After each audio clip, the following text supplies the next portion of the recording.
Alrighty, we are live, back again with more Doki Doki Literature Club, the Plus edition.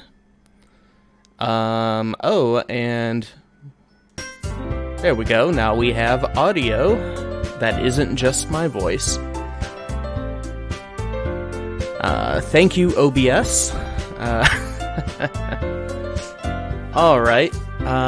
Yes, we are back. Part 2.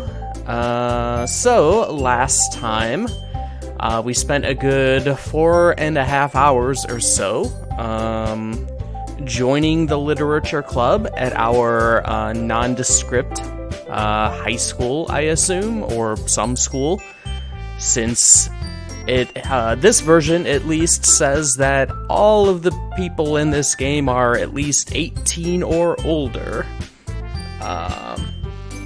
So college or university, maybe, even though I always thought it was high school. Well, anyways, we joined the literature club at the behest of our childhood friend Sayori. We met the various ladies in said club. Natsuki, the angry, smaller girl, Yuri, the, I guess, goth-ish book girl, and Monica, the club president, who said some weird things on occasion. And then, of course, our dear friend Sayori. We wrote some poems, shared it, had some laughs, had some fights. You know, the normal school. It's gotta be high school. I don't remember anything nearly like that in college. Everybody just kind of does their own thing in college, and it's not as dramatic as this. Well, then, not that this is a accurate depiction of everyone's high school experience either. So we have been getting ready for a club festival. I guess the school puts on a festival to show off the clubs that one can join. And we are supposed to be reciting our poems and whatnot. And where we left off is we are preparing for it. We have chosen Yuri as the one we wanted to quote court this time around, and we are in the midst of helping her make whatever decorations and whatnot for the festival. Prior to that, we had a emotional heart-to-heart with Sayori, who admitted to us her depression, and of course our main character, Vertigo, unfortunately named, was kind of as he usually is, a little bit of a jerk in making it about himself a little bit. So, let us load said game. Let's see. Hint, you can use the skip button to fast forward through the text you've already read. Alright, now to remember my voices for the characters. Alright, we got Yuri. It's almost like magic. Yuri takes the cylinder and pushes a switch at the bottom. Oh yeah, her, aromatherapy thing, or... Yeah, I think she mentioned something about essential oils, so this is some kind of device that she got for the festival. For the atmosphere. In just a moment, a thin ray of vapor begins to spout through a small hole on the top. Wow, that smells wonderful. What kind of mood is that one for? This is a jasmine essential oil. It smells a little sweet and flowery, right? Yeah, that's a good way to describe it. I chose jasmine for the events because it provides more than relaxation. Jasmine enhances your emotions and helps you feel them flow through your body. You feel warmer and your heart pounds more heavily. Don't you think that would be perfect for sharing our poems? It does sound suitable, I guess. But you seem to know a lot about this, so I'll trust your opinion with anything. Yuri smiles, gently, clearly enjoying herself. She again reaches into her bag and pulls out several spools of thin ribbon. What are those for? Well, did you purchase the origami paper I asked you to get? Yeah, I have it over here. We won't be using the paper for folding origami. What I'd like to do is write a different word on each paper. Things like save me, help me move to the afterlife. We'll need about 100 of them. Oh, yeah? This is beginning to sound like work. What will those be used for? Well, I'm going to cut pieces of ribbon to hang from the doorway of the classroom.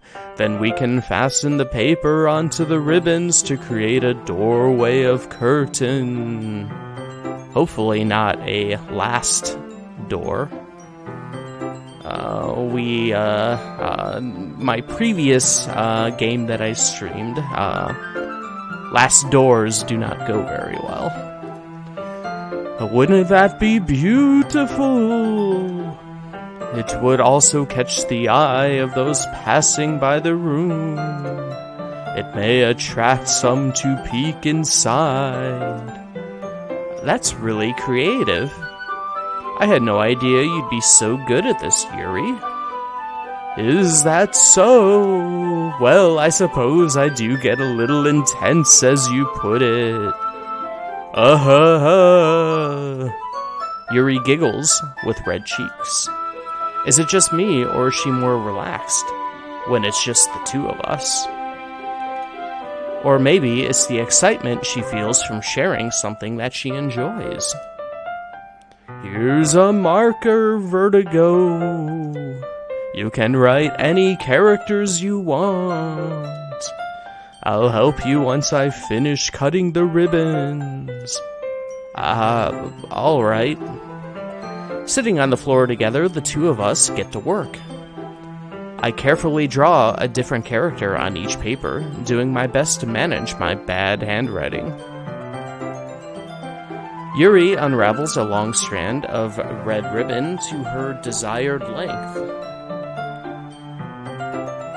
Then she reaches into her bag once more and pulls out a pocket knife.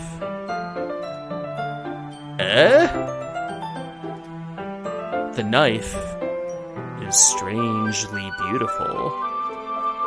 The silver handle has an intricate pattern of waves etched into it. The blade itself is gently tinted blue. That's no ordinary pocket knife. It looks really fancy. Well... Embarrassed, Yuri looks away. What is it? You're going to think it's weird. Yuri, whatever it is, I have no reason to judge. To each their own, you know? If you promise you won't be weirded out. Yeah, I promise. Alright. The thing is, I'm kind of into knives. They're just so pretty. I can't help it. I don't know what it is. The combination of craftsmanship and feeling of danger, maybe. What am I saying? Please don't think I'm weird for this. You're laughing at me. No, I'm not laughing at you.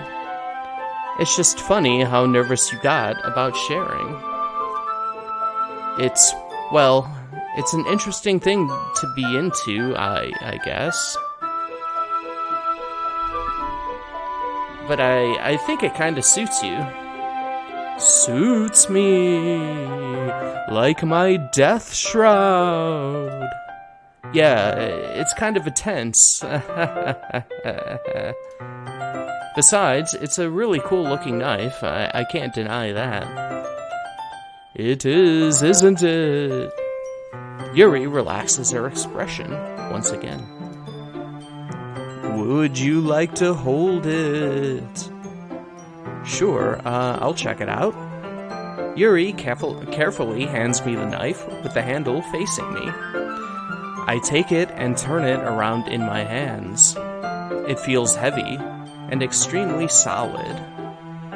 Where do you even get a knife like this? The knife store? Curious of its sharpness, I feel the point of the knife with my index finger. Ow!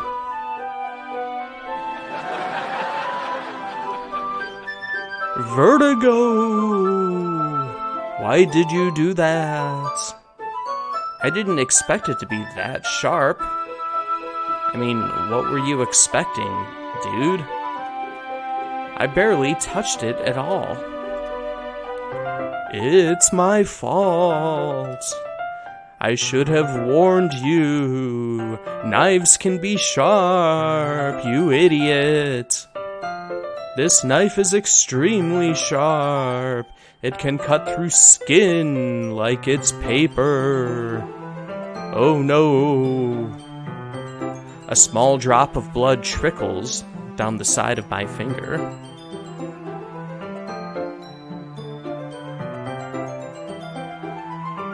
Hey, hello, how's it going, Forbid Mega?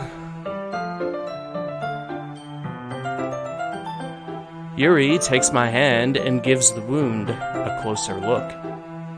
Ah! She stares at it and noticeably fidgets. If you're squeamish, I'll go wash it off now. Ah! Without warning, Yuri puts my finger in her mouth and licks the wound. I feel her tongue curl around my finger. Startled, I instinctively pull my hand back. Oh, please forgive me. I wasn't thinking. Yuri lowers her head, her face burning up. Yuri? That's the most embarrassing thing I've ever done. How could I do something like that? I'm sorry. Sure, it was a little weird and it took me by surprise, but I guess she was just trying to help, right? Yuri, I think you're overreacting a little. She doesn't lift her head.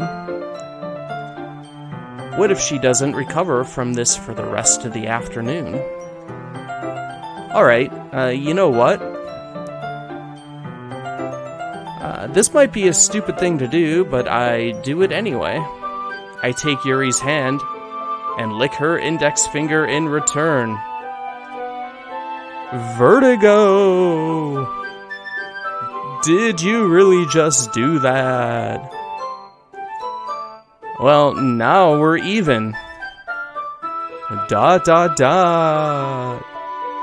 Yuri just looks at me like I did something wrong. I knew that would be a bad idea. If not for the sweet aroma of the jasmine oil, the air would be extremely heavy right now. You're so weird, Vertigo. Yuri giggles shyly. Eh? Yuri calling me weird? I have no response to that. Where do you keep your bandages? I don't think I need one, actually. It was just a tiny cut. Look, it already stopped bleeding. You... Oh my god, I have no more blood left in me. You sucked it all out. I see. That's relieving. The tension is quickly lifted. We each resume our respective activities. I watch Yuri's knife cut through the ribbon like it's nothing but air. Well, yeah, I mean, ribbon ain't nothing. Just cut through your finger like it was nothing but air, you dummy. Meanwhile, I continue to make progress on the paper. After we finish attaching the paper to the ribbons, we lay them all out side by side. It looks better than I expected and will be very effective as a door curtain. It looks great. Good thinking coming up with this, Yuri. Ah, thanks. It's just something I saw online, really. Are you ready to move on to the next task? Yeah, let's do it. What do you have in mind? I'd like to create a banner. That's why I asked you to buy the paint tablets. Ah, that's right. One of the items Yuri had asked me to buy was a kit of watercolor paint tablets. We'll need about 6 cups of water to put each of the tablets in. Do you mind fetching those for us? Of course not. 6 cups of water. I'll be right back in a minute. Thank you very much. Oh, and just a little bit of water is okay. Wait, didn't we need to bring 6 cups of water? Now a little bit of water is okay? If you fill the cups too much, it will be diluted. Oh, okay, so actual 6 cups, but not much water in the 6 cups. Okay.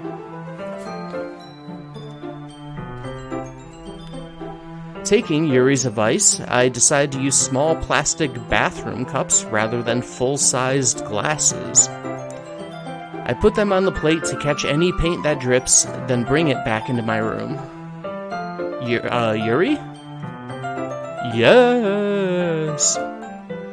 I come in to see Yuri quickly unrolling her sleeve, pulling it back over her arm. Nothing. Your face is a little red. Is it too hot in here or anything?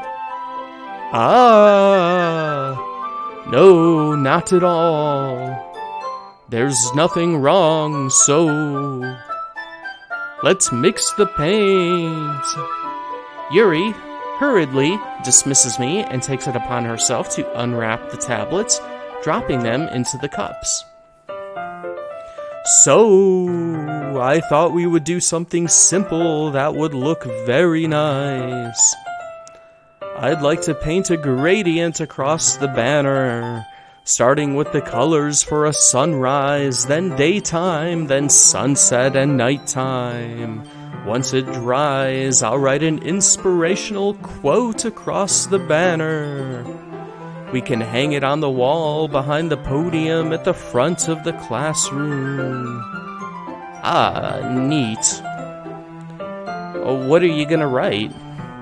Well, it will be more fun to surprise you. Yuri smiles at me.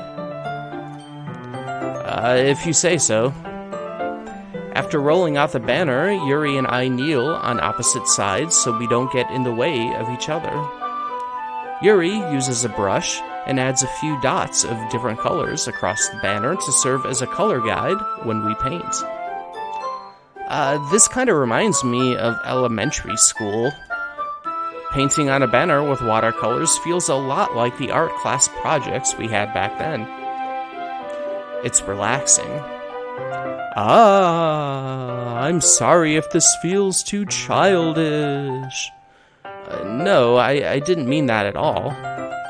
It's kind of fun, you know? Yeah, it is fun. I'm glad you feel that way too. Yuri stops painting for a moment, thinking to herself, for me, I don't need to go out and do crazy things to have fun. I just collect knives and do watercolors. In fact, I usually don't even want to. I just like when I can spend time with one other person.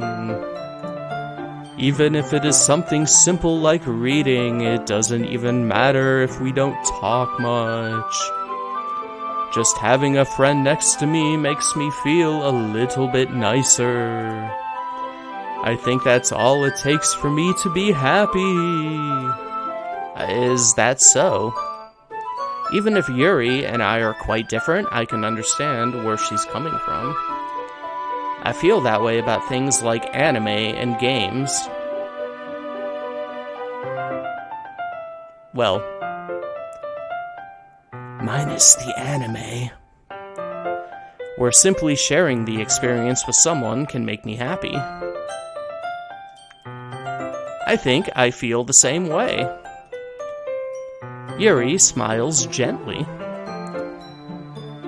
I knew you'd understand.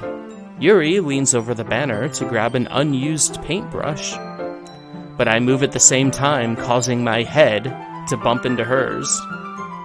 Oh, Kia! Sorry. Yuri reels back, and I quickly lift my hands in surprise. Are you hurt?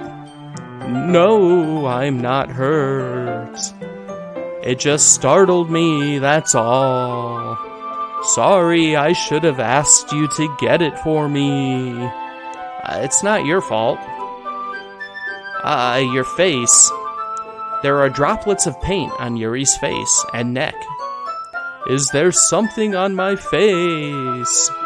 Yeah, I accidentally got paint on you. Sorry, it's totally my fault. I'll get a towel right away. I rush out and fetch a small towel, then dampen it with hot water. I return to my room and kneel back down in front of her. Here. I pat down Yuri's face and neck with the towel. Is something wrong? It's hot, I just didn't expect it. Sorry. I didn't want to use cold water. Having finished, I start to retract my hand, but Yuri suddenly holds my wrist. Wait. Just for a little longer. It feels really nice. I keep my hand still against Yuri's neck. She looks into my eyes. It's an intense expression that I recognize from when she reads her books. Almost as if she's lost in a daze, enveloped by her own thoughts. She breathes gently, half through slightly parted lips. What is happening? Is it the aroma of the jasmine oil giving me this dizzy feeling? Yuri's gentle fingers wrapped around my wrist send a tingling sensation through my arm. And suddenly, her face seems to be much closer to mine than it was just a moment ago. Yuri slowly pulls away. Sorry. I've been feeling a little lightheaded today. I didn't mean to space out. It's fine. The moment is over as soon as it began. Yuri picks up her brush again, but her movements seem clumsier, like she's unable to focus. I remain silent, forced to ignore the event that just transpired. I hesitantly retrieve my own brush and continue following Yuri's example. That should do it. I finished filling the night sky with white dots that look like stars. Looking at the banner as a whole, it's very pretty and natural looking. I think it came out better than I expected. I'm really happy with the results. Yeah, me too. Are you gonna add the lettering now? Not yet.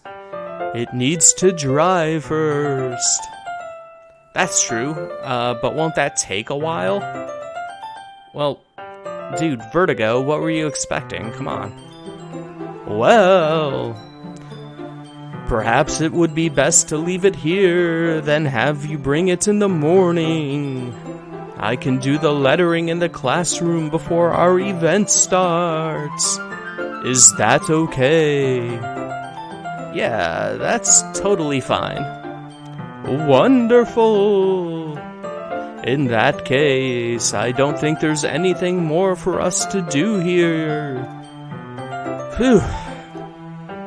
Ah ha ha ha. You say that like you're glad it's over.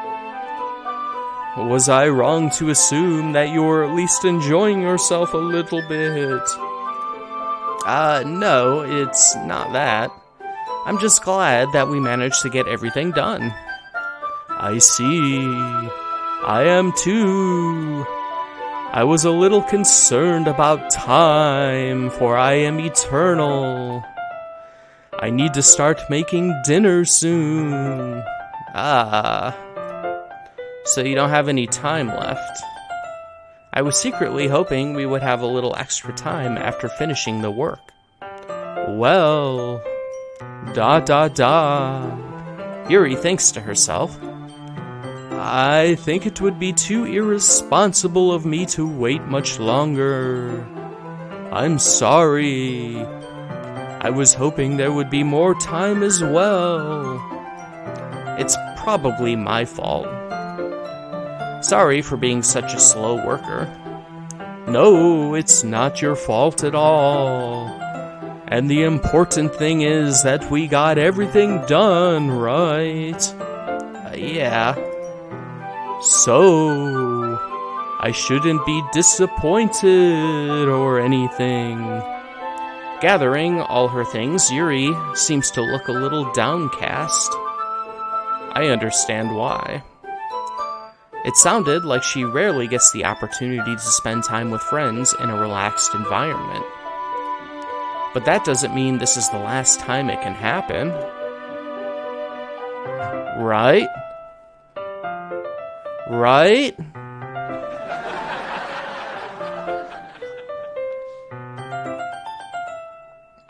Alright.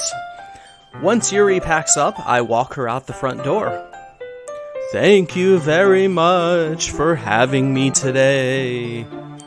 No problem, I'm glad I was able to help. Just let me know if there's anything else you need me to bring tomorrow. I will. Well then, Yuri fidgets. I guess I'll see you tomorrow. Wait. I kinda say that without thinking. About today. It's fine that we didn't have as much time as we wanted, because we can do this again. Whenever you want, you can come over, or we can go out somewhere. I forgot you don't like going out much. As I stumble over my words, Yuri simply smiles bashfully. Anyway, you know what I'm trying to say, so... You're very thoughtful, Vertigo. Yuri takes a step closer to me, then briefly squeezes my hand. I kind of like that about you. Well, how am I supposed to respond to that? But I don't even get a chance to, as Yuri suddenly pulls back. Sayori! Eh? Ah! Hi, Vertigo! Sayori? Just now, we weren't. It's okay, Vertigo. I just stopped by to say hi. Well, it's nice to see you. I'm sorry, but I'm already on my way to leave. Oh, really? That's too bad. I'm sorry, but we'll all be together at the festival tomorrow, so that's fine, right? Of course. Sayori beams. Yeah, so I'll see you tomorrow. Clearly embarrassed, Yuri hurries off. Sayori waves goodbye after her. Sayori, I thought you didn't want to come over today. Well, I tried staying in my room, but my imagination was briefly being really mean to me. So I had to come here and see it for myself. See what? What are you talking about? You know, how much fun you were having with Yuri, and how close you got to her. It makes me really happy that you've made such good friends. That's all that matters to me. Tears start to fall down Sayori's face. That's all that matters to me. Why am I feeling this way, Vertigo? I'm supposed to be happy for you. Why does it feel like my heart is splitting in half? It hurts so much. Everything hurts so much. This would be so much better if I could just disappear. Sayori, don't say that. It's true, Vertigo. If I wasn't here, then you wouldn't have to waste your sympathy on me. You wouldn't have to put up with me being selfish. Monica was right. I should just... Monica? Monica was right about what? ... Sayori, what I said before is true. I'm not going to let this continue. Caring about you like this isn't the burden your mind is making it out to be. It's something that makes me happy. It's something that I wouldn't trade for anything else. So even if it takes an entire lifetime, I'm going to be by your side until you don't feel any more pain. But... Sayori looks away. I put a hand on her shoulder to reassure her. I'm scared, Vertigo. I'm really scared. What are you scared of, Sayori? I'm scared that I might like you more than you like me. Sayori? It's true, isn't it? I was weak and started to like you too much. I did this to myself. Vertigo, I like you so much that I want to die. That's how I feel. And... That's enough, Sayori. I don't want to hurt you anymore. I slide my hand down Sayori's arm and squeeze her hand in my own. Do you remember how I said I always know what's best for you? Do you still believe me?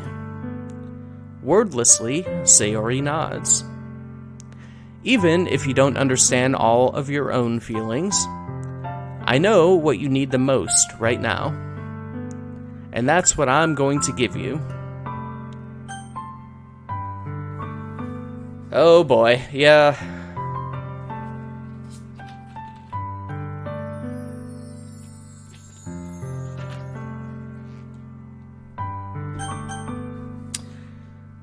So, we have the option of I love you, or you'll always be my dearest friend. Now, I remember when I played this, when the original version came out, I ended up, focusing all the poems and everything on Sayori because she was our friend, since childhood or whatever. And also, I don't play, like, anime dating sims or anything, so I was like, oh, I don't want to date anyone. And I remember getting to this option, and I ended up doing the, I love you thing. And I don't think that went very well. I have never seen the old dearest friend thing, though.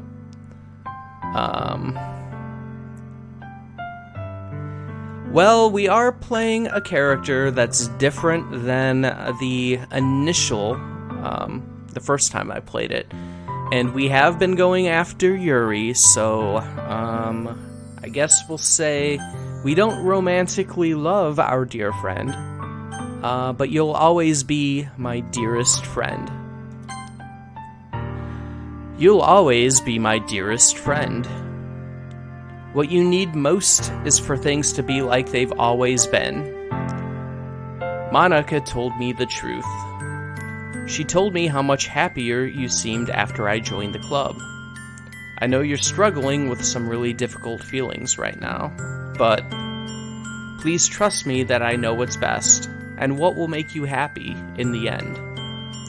I promise I'll help get things back to the way they were. I see. Sayori forces a smile through an incredibly pained expression. Yeah, I don't think there's any good option here.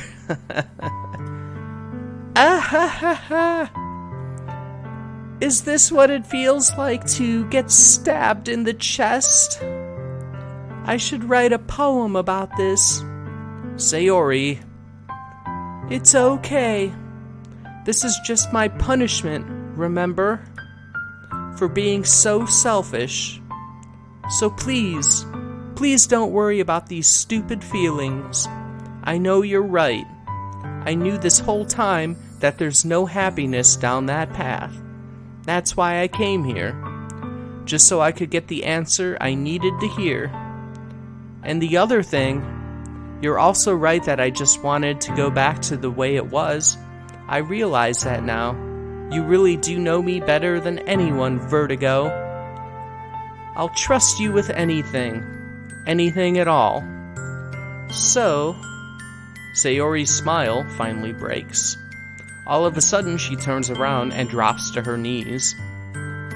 Ah! Clutching her head with both hands, she screams as loudly as she can. I'm so shocked that I don't know how to react. ... Sayori looks over her shoulder and flashes me one more weak smile before turning around and running off. That one seems a little new to me. I don't remember her falling to the ground and screaming when you do the I love you option. Sayori... ... I'm left helplessly standing in front of my house. Why am I feeling so horrible about this? There's nothing more that I could have done. The most I can do is support Sayori through her feelings and help her on the path. That's right. But I'm having as much trouble understanding Sayori's feelings as she is. Even though I can comfort her, I keep wondering if I should be doing something more or something different.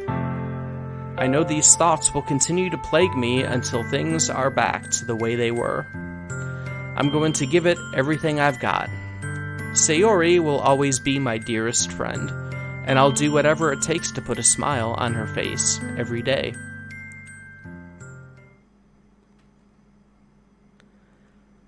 Alright, it's the day of the festival. Why not make another save just for fun?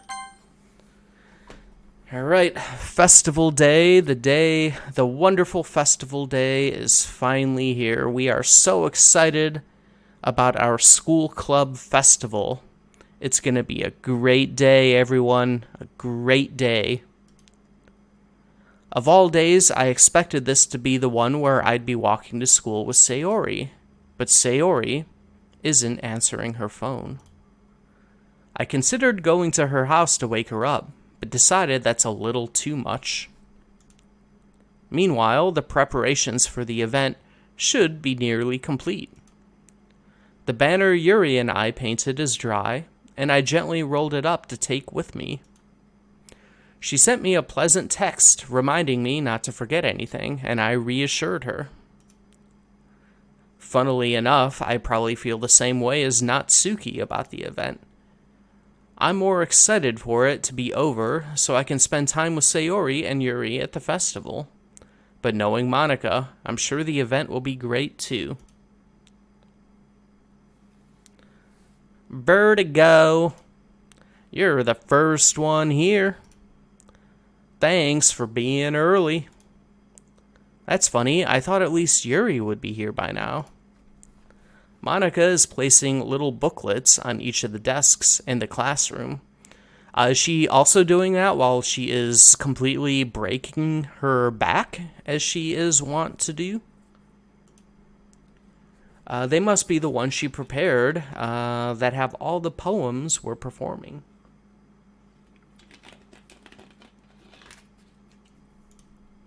In the end, I found a random poem online that I thought Monica would like and submitted it. So that's the one I'll be performing.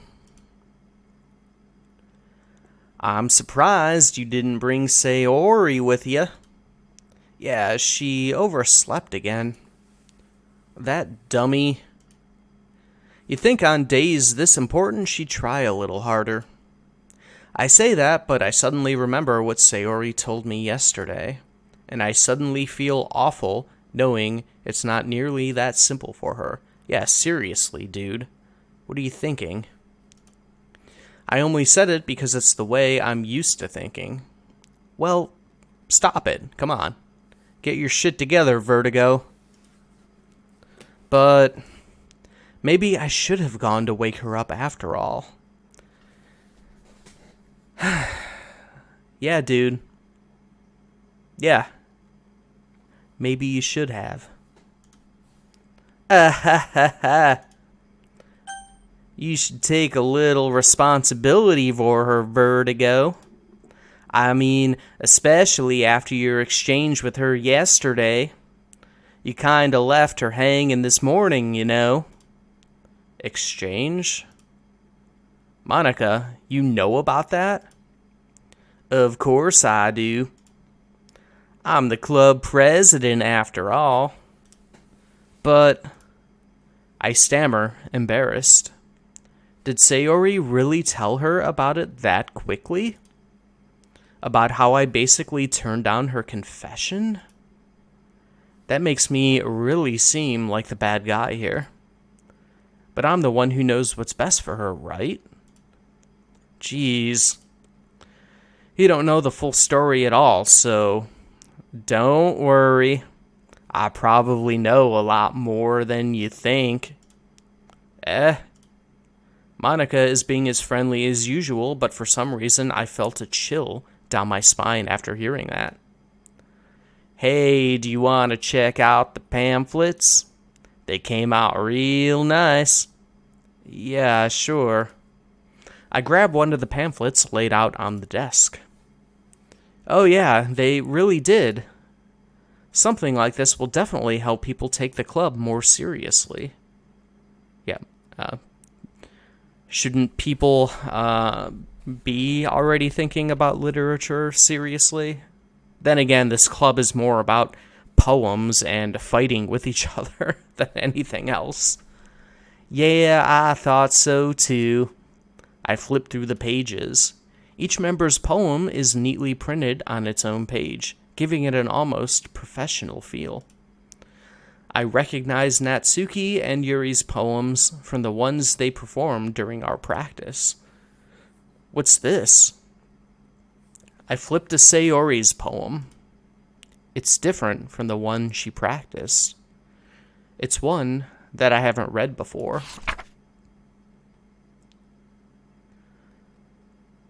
Alright. Looks like, Percent by Sayori. Get out of my head, get out of my head, get out of my head, get out of my head, get out of my head, get out of my head, get out of my get out of get out of my head. Get out of my head before I do what I know is best for you. Get out of my head before I listen to everything she said to me. Get out of my head before I show you how much I love you. Get out of my head before I finish writing this poem. But a poem is never actually finished. It just stops moving. What is this? Reading the poem, I get a pit in my stomach. Vertigo? What's wrong? Nothing. This poem feels completely different from everything else Sayori's written. But more than that, I changed my mind. I'm going to go get Sayori, so... Well, alright. Try not to take too long, okay? I quickly leave the classroom. Don't strain yourself, Monica calls out after me. I quicken my pace. What was I thinking?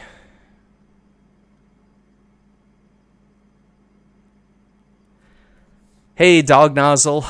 How's it going? I'm starting to think, starting to see why maybe the content warning now. Yeah, for sure. I might as well just say that officially on stream right now. Content warning. We're about to see something disturbing. Alright, I should have tried a little bit harder for Sayori. It's not a big deal to at least wait for her, or help her wake up. Even the simple gesture of walking her to school makes her really happy. Besides, I told her yesterday that things will be the same as they always have been. That's all she needs, and what I want to give her. I reach Sayori's house and knock on the door. I don't expect an answer since she's not picking up her phone either. Like yesterday, I open the door and let myself in. Sayori? She really is a heavy sleeper. I swallow. I can't believe I ended up doing this, after all. Waking her up in her own house. Isn't that more like something a boyfriend would do? You know, maybe now's not the time for a thought like that. In any case, it just feels right. Outside Sayori's room, I knock on her door. Sayori? Wake up, dummy. There's no response. I really didn't want to have to enter her room like this. Well, just for fun. Doesn't mean anything, but seems like a good place one would save the game. Isn't it kind of a breach of privacy? But she really leaves me no choice. I gently open the door.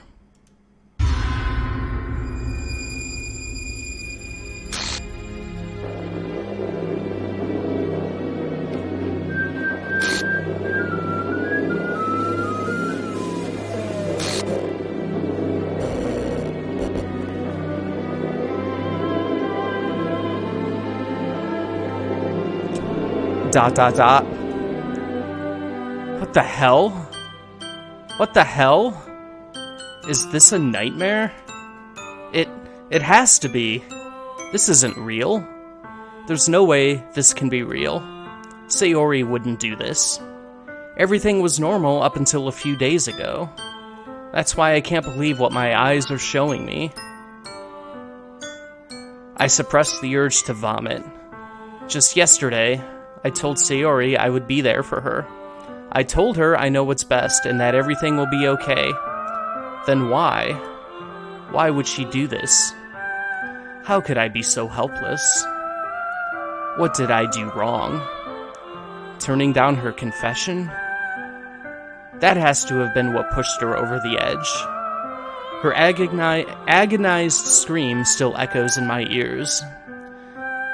Why did I do that to her when she needed me the most? Why was I so selfish? This is my fault. My swarming thoughts keep telling me everything I could have done to prevent this. If I just spent more time with her, walked her to school, and gave her what I know she wanted out of our relationship, then I could have prevented this. I know I could have prevented this. Well, no. Screw the literature club. Screw the festival. I just lost my best friend. Someone I grew up with. She's gone forever now. Nothing I do can bring her back. This isn't some game where I can just reset and try something different, isn't it?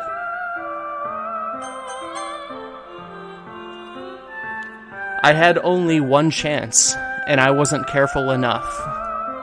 And now I'll carry this guilt with me until I die. Nothing in my life is worth more than hers, but I still couldn't do what she needed from me. And now, I can never take it back. Never. Never, never, never, never.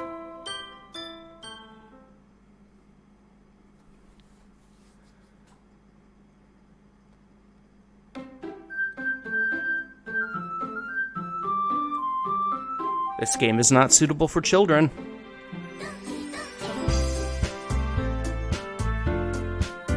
Alright. That's the end. What a game. Just kidding. It's not over. It is not over.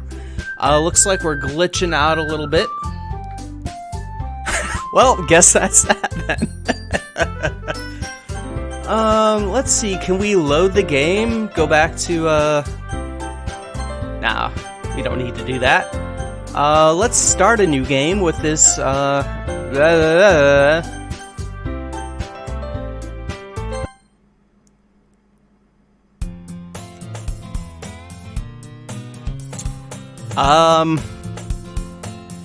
Oh boy. Gibberish. I see an annoying girl running towards me from the distance, waving her arms in the air like she's totally oblivious to any attention she might draw to herself. That girl is my neighbor and good friend since we were children. Oh, thank God. Is alive. You know, the kind of friend you'd never see yourself making today, but it just kind of works out because you've known each other for so long. We used to walk to school together on days like this, but starting around high school, she would oversleep more and more frequently, and I would get tired waiting up. But if she's gonna chase after me like this, I almost feel better off running away. However, I just sigh and idle in front of the crosswalk and let catch up to me.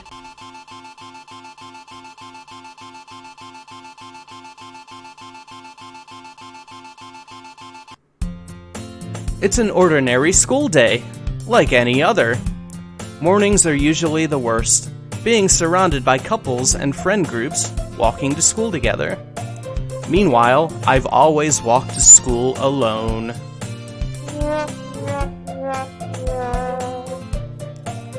I always tell myself it's about time I meet some girls or something like that. But I have no motivation to join any clubs.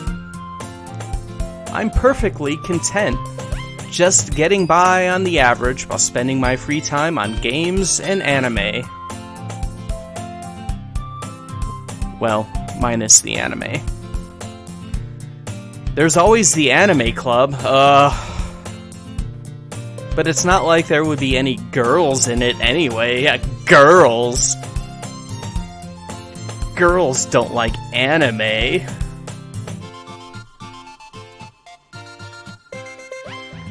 The school day is as ordinary as ever, and it's over before I know it. After I pack up my things, I stare blankly at the wall, looking for an ounce of motivation. Clubs.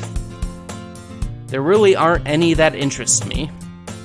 Besides, most of them would probably be way too demanding for me to want to deal with. I know, like, oh god, I have to show up? Ugh. You want me to watch an anime? Ugh.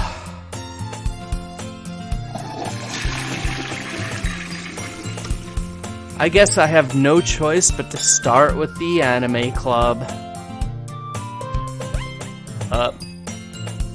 Vertigo? Oh, Monica? Oh my goodness, I totally didn't expect to see you here. It's been a while, right? Yeah, it has. Monica smiles sweetly. We do know each other. Well, we rarely talk, but we were in the same class last year. Monica was probably the most popular girl in class. Smart, beautiful, athletic. Basically completely out of my league. So having her smile at me so genuinely feels a little... what did you come in here for anyway? Oh, I've just been looking for some supplies to use for my club. Do you know if there's any construction paper in here? I'm constructing a literature club. Or markers. I guess you could check the closet. You're in the debate club, right? About that. I actually quit the debate club. Really, you quit? Yeah. To be honest, I can't stand all the politics around the major clubs. It feels like nothing but arguing about the budget and publicity and how to prepare for events. I'd much rather take something I personally enjoy and make something special out of it. In that case, what club did you decide to join? Actually, I'm starting a new one. A literature club. Literature? The hell is that? That sounds kind of dull. I mean, books? Without drawings in them? My god. Who would subject themselves to that willingly? How many members do you have so far? It's kind of embarrassing, but there's only 3 of us so far. It's really hard to find new members for something that sounds so boring. Well, I can see that. But it's really not boring at all, you know? Literature can be anything. Reading, writing, poetry. I mean, one of my members even keeps her manga collection in the club room. Wait, really? Yeah, it's funny, right? She always insists that manga is literature, too. I mean, she's not wrong, I guess. And besides, a member's a member, right? Did Monica say she? Hey, Vertigo. By any chance, are you still looking for a club to join? I mean, I guess so, but in that case, is there any chance you could do me a big favor? I won't ask you to join, but if you could at least visit my club, it would make me real happy. Please? Well, I guess I have no reason to refuse. Besides, how could I ever refuse someone like Monica? Alright, I'm objecting here. Vertigo is a piece of shit. Like, the protests he was putting up at the beginning of the game when Sayori, your supposed dear friend, was like, please come to the club, and you're like, oh my god, I'm crying. Sure, I guess I could check it out. Awesome. You're really sweet, Vertigo, you know that? It's nothing, really. Shall we go, then? I'll look for the materials another time. You're more important. And thus today marks the day I sold my soul to Monica and her irresistible smile. I dejectedly follow Monica across the school and upstairs, a section of the school I rarely visit. Monica, full of energy, swings open the classroom door.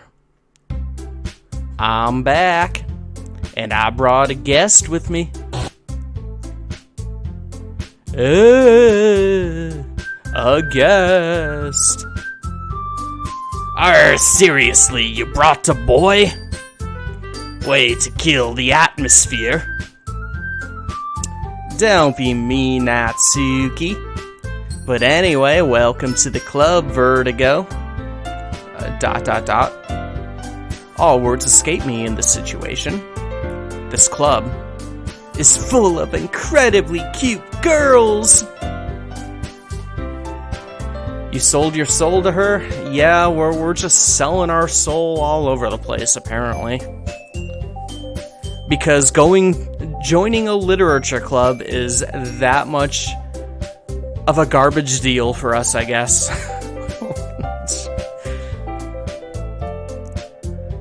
So, let me guess. You're Monica's boyfriend, right? What? No, I'm not. Natsuki.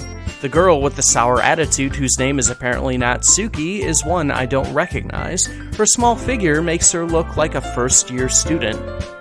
Anyway, this is Natsuki, energetic as usual, and this is Yuri, the vice president. Excuse me, Monica, wasn't Sayori the vice president? It's nice to meet you. Yuri, who appears comparably more mature and timid, seems to have a hard time keeping up with someone like Natsuki. Yeah, it's nice to meet both of you. So, I ran into Vertigo in a classroom, and he decided to come check out the club. Isn't that great? Oh, wait, Monica. Didn't I tell you to let me know in advance before you brought anyone new aboard? I was going to, well, you know. Sorry. I didn't forget that, but I just happened to run into him. In that case, I should at least make some tea, right? Yeah, that would be great. Why don't you come sit down, Vertigo? The girls have a few desks arranged to form a table. Yuri walks to the corner of the room and opens the closet. Meanwhile, Monica and Natsuki sit across from each other. Still feeling awkward, I take a seat next to Monica. So, I know you didn't really plan on coming here, but we'll make sure you feel right at home, okay? As president of the Literature Club, it's my duty to make the club fun and exciting for everyone. I'm surprised there aren't more people in the club yet. It must be hard to start a new club.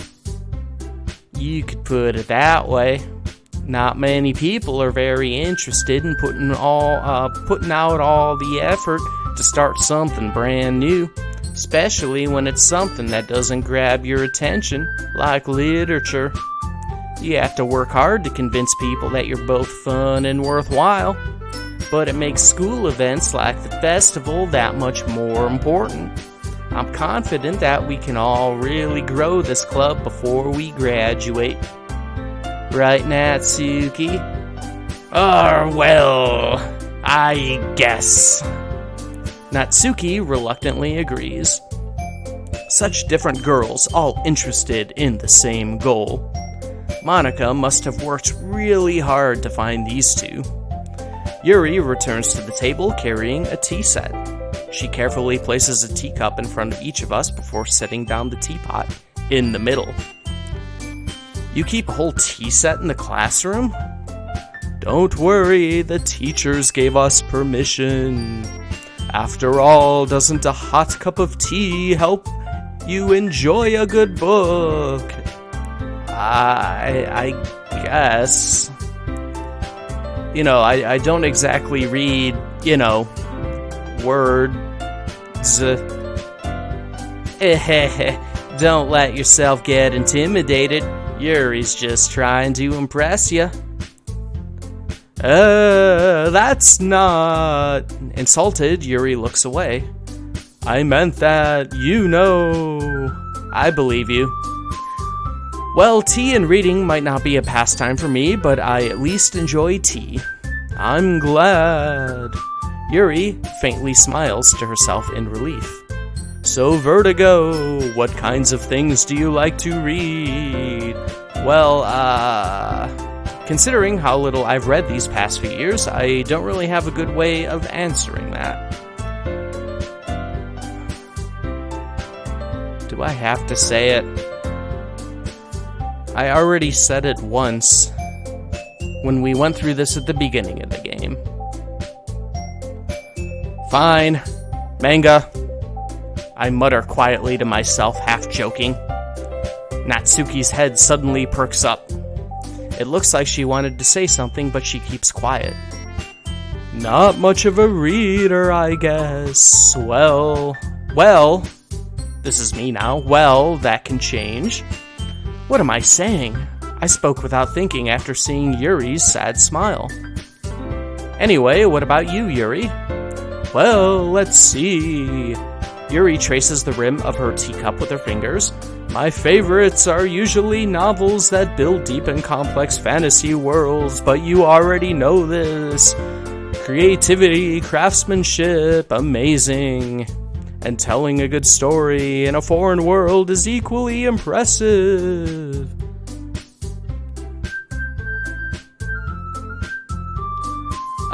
Question, since I just popped in 20 minutes ago or so, how different is this from what happened before you did New Game again?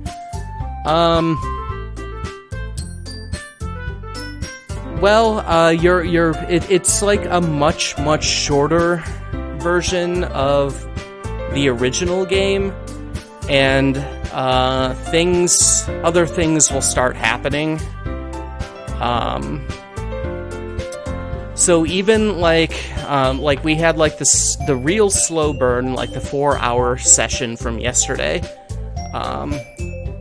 where nothing much really happened outside of some possible hints in some poetry, and then the stuff with Sayori, and then now we've kind of like time looped back to the beginning, but it is a quicker pace, and things will be happening during this, and then more things will happen. It's not a long game or anything. Like the longest part was like yesterday's stream, because that part is a real slow burn. Let's see, she seems so reserved and timid since the moment I walked in, but it's obvious by the way her eyes light up that she finds her comfort in the world of books, not people. But I like a lot of things. Stories with deep psychological elements usually immerse me as well. Oh yeah, speaking of which, you might have missed out on the part where we discover that Yuri here, in the previous game when we were working together, has an obsession with knives.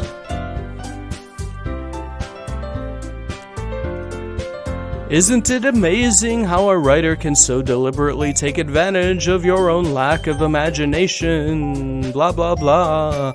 Anyway, I've been reading a lot of horror lately. I read a horror book once. I desperately grasp something I can relate to at the minimal level. At this rate, Yuri might as well be having a conversation with a rock. I'd expect that from you, Yuri. It suits your personality. Oh, is that so? Really, if a story makes me think or takes me to another world, then I really can't put it down.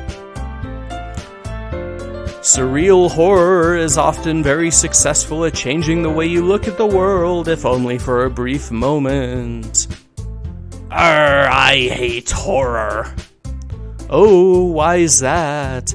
Well, Natsuki's eyes dart over to me for a split second. Never mind. That's right, you usually like to write about cute things, don't you, Natsuki?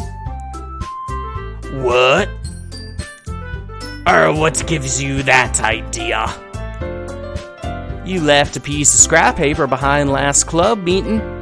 It looked like you were working on a poem called Don't say it out loud, and give that back. Fine. Natsuki, you write your own poems? Yeah, well, I guess sometimes. Why do you care? I think that's impressive. Why don't you share them sometime? No, I don't think I will. Natsuki averts her eyes. You wouldn't like them. Not a very confident writer yet. I understand how Natsuki feels. Sharing that level of writing takes more than just confidence. The truest form of writing is writing to oneself. You must be willing to open up to your readers, exposing your vulnerabilities and deepest reaches of your heart. Do you have any writing experience too, Yuri? Maybe if you share some of your work, you can set an example and help Natsuki feel comfortable enough to share hers. ... I guess it's the same for Yuri. We all sit in silence for a moment. Hey, I just got an idea. Oh, what are we gonna do? Are we gonna write some poems? Natsuki and Yuri look quizzically at Monika. Let's all go home and write a poem of our own. The next time we meet, we'll all share them with each other. That way everyone's even.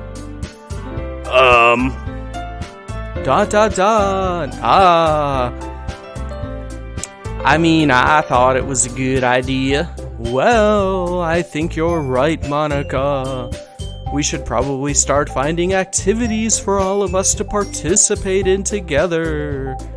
I did decide to take on the responsibility of vice president after all.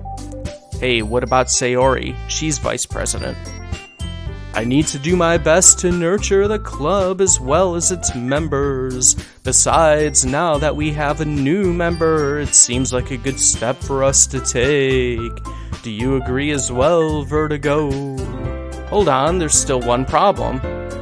What's that? Now that we've reached the most important topic, I bluntly come forth with what's been on my mind the entire time. I never said I would join the club. Monika may have convinced me to stop by, but I never made any decision. I still have other clubs to look at, and, I lose my train of thought. All three girls stare back at me with dejected eyes. But I'm sorry, I thought. The girls exchange glances before Monika turns back to me. I guess I need to tell you the truth, Vertigo. The thing is, we don't have enough members yet to form an official club. We need 4. And I've been trying real hard to find new members. And if we don't find one more before the festival... ... I'm defenseless against these girls. How am I supposed to make a clear-headed decision when it's like this? Come on, Vertigo, what are you, some sex-crazed maniac? Just act like a human. I'd feel terrible for letting everyone down in this situation. And besides, the club itself seems pretty relaxed. So if writing poems is the price I need to pay in order to spend every day with these beautiful girls... Right. Okay, I've decided then. I'll join the literature club. One by one, the girls' eyes light up. Oh my goodness, really? Do you really mean that, Vertigo? Yeah. It could be fun, right? Yeah, fun like last time. You really did scare me for a moment. I mean, if it's just left after all this, I'd be super pissed. Vertigo, I'm so happy. We can officially become a club now. Thank you so much for this, you're really amazing. I'll do everything I can to give you a great time, okay? Thanks, I guess. Okay, everyone. I think with that, we can officially end today's meeting on a good note. Everyone remember tonight's assignment. Write a poem to bring to the next meeting so we can all share. Monica looks over at me once more. Vertigo, I look forward to seeing how you express yourself. Yeah. Can I really impress the class star Monica with my mediocre writing skills? I already feel the anxiety welling up inside me. Meanwhile, the girls continue to chit-chat as Yuri cleans up the tea set. I guess I'll be on my way then. Okay. I'll see you tomorrow then. I can't wait. With that, I depart the club room and make my way home. The whole way, my mind wanders back and forth between the three girls.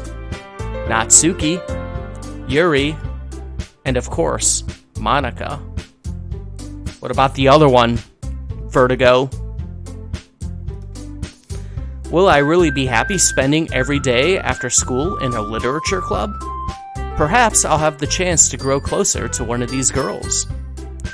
Alright, I'll just need to make the most of my circumstances, and I'm sure good fortune will find me. And I guess that starts with writing a poem tonight.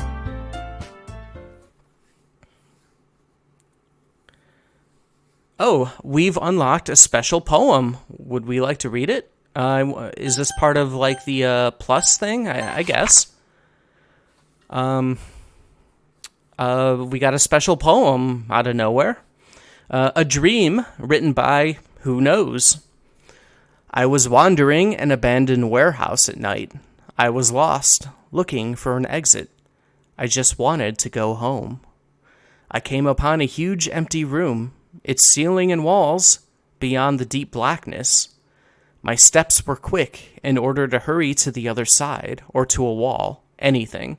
Suddenly, the ground was no longer beneath my feet. I stepped into a hole of indeterminate width. I fell for a good 5 seconds before crashing into warm water. Figuring out which way was up, I surfaced myself. The air was humid, and the sounds of my splashing reverberated endlessly. My vision was completely swallowed by the dark. With one hand, I could feel the damp metal wall of the container. My lungs were already getting tired. All right. All right, so the ladies we could court are Natsuki and Yuri.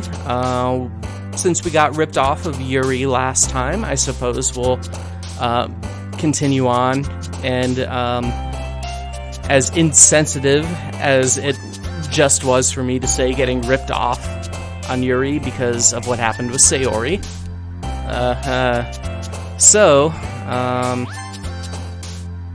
We'll just do the old Yuri thing.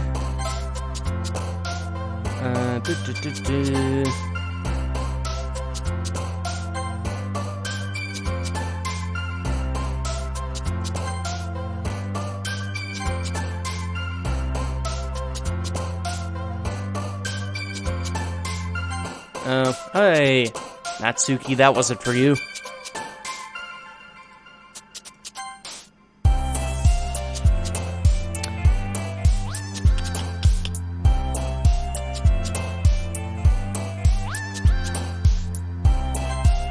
Oh no!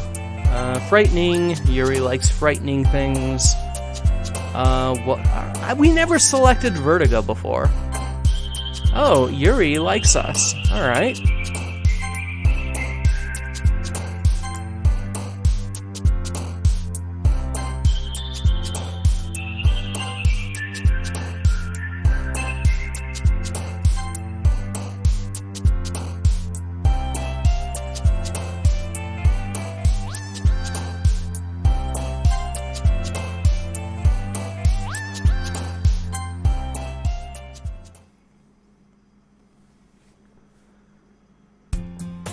Hi again, Vertigo. Glad to see you didn't run away from us. Ha ha ha.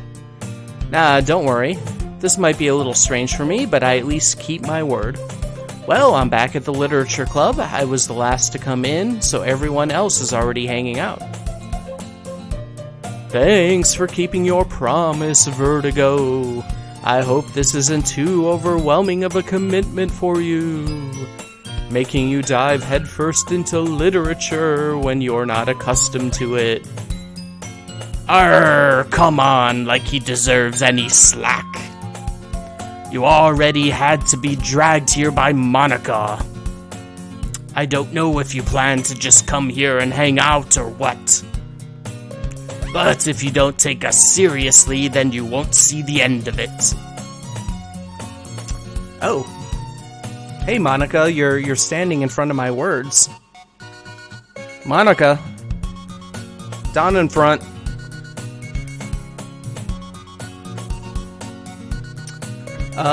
Something Natsuki certainly have a big mouth for someone who keeps her manga collection, somewhere room. Something. Natsuki finds herself stuck between saying Monica and manga. Our manga is literature. Swiftly defeated, Natsuki plops back into her seat. I'm sorry, Vertigo. We'll make sure to put your comfort first, okay? Yuri shoots Natsuki with a disappointed glance. Anyway, now that you're in the club and all, perhaps you might have interest in picking up a book to read. Well, I can't really say no either way. Like you said, I'm in this club now. And I would know. Because I'm apparently here forever. So it feels right for me to do something like that if you ask.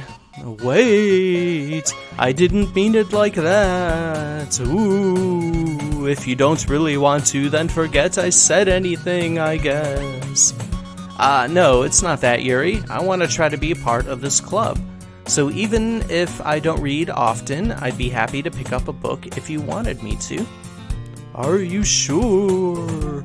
I just felt like, well, as vice president and all, that I should help you get started on something you might like.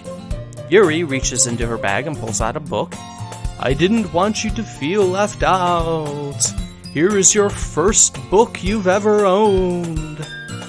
So I picked out a book that I thought you might enjoy. It's a short read, so it should keep your attention even if you don't usually read, you dummy.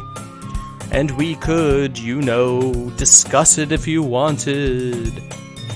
This is... How is this girl accidentally being so cute? She even picked out a book she thinks I'll like, despite me not reading much. Yuri, thank you, I'll definitely read this, I say as I dump this book in the trash and go pick up a manga. I enthusiastically take the book. Phew, well, you can read it at your own pace. I look forward to hearing what you think in about 10 years. Now that everyone's settled in, I expected Monica to kick off some scheduled activities for the club, but that doesn't seem to be the case. Yuri's face is already buried in a book. I can't help but notice her intense expression, like she was waiting for this chance. Meanwhile, Natsuki is rummaging around in the closet. I'm really curious to talk to Yuri a little bit more, but at the same time, I would feel bad for distracting her from reading. I catch a glimpse of the cover of her book. It looks like the same book she lent to me. More than that, it seems to be, she seems to be on the first few pages. Oh, crap. I think she noticed me looking at her. She sneaks another glance at me and our eyes meet for a split second. But that only makes her hide her face deeper in her book. Sorry, I was just spacing out. I mutter this, sensing I made her uncomfortable. Oh, it's fine. I was just focused, then I probably wouldn't have noticed in the first place. But I'm just rereading a bit of this, so... That's the book you gave me, right? I wanted to reread some of it, not for any particular reason. Just curious, how come... Oh, wait, this is me. Just curious, how come you have 2 copies of the same book? Ah, well, when I stopped at the bookstore yesterday, that's not what I meant. I mean, I just happened to buy 2 of them. I see. There's something fairly obvious here that Yuri isn't telling me, but I decide to let it go. I'll definitely start reading it soon. I'm glad to hear. Once it starts to pick up, you might have a hard time putting it down. It's a very engaging and relatable story. Is that so? What's the story about anyway? Well, I look at the cover of the book. The book is titled Portrait of Markov. There's an ominous-looking eye symbol on the front cover. Basically, it's about this religious camp that was turned into a human experiment prison, and the people trapped there have this trait that turns them into killing machines that lust for blood. But the facility gets even worse, and they start selectively breeding people by cutting off limbs and affixing them to... Oh... That might be a little bit of a spoiler. But anyway, I'm really into it. The book, I mean. Not the thing about the limbs. That's kind of dark, isn't it? Yuri made it sound like it was going to be a nice story, so that dark turn came out of nowhere. Spoilers. Aw, man. Ah, are you not a fan of that sort of thing, Vertigo? No, it's not that. I mean, who doesn't love the occasional story about human experiments, killing machines, and attaching random limbs to people?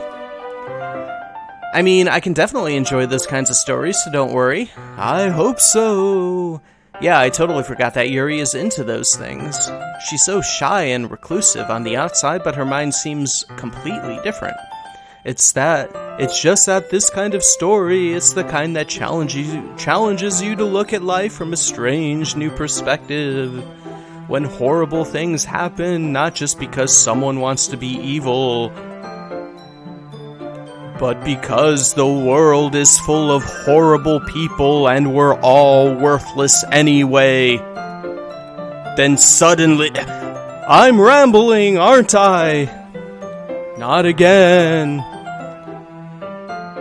I'm sorry. I just realized I'm gonna have to come up with a new voice for when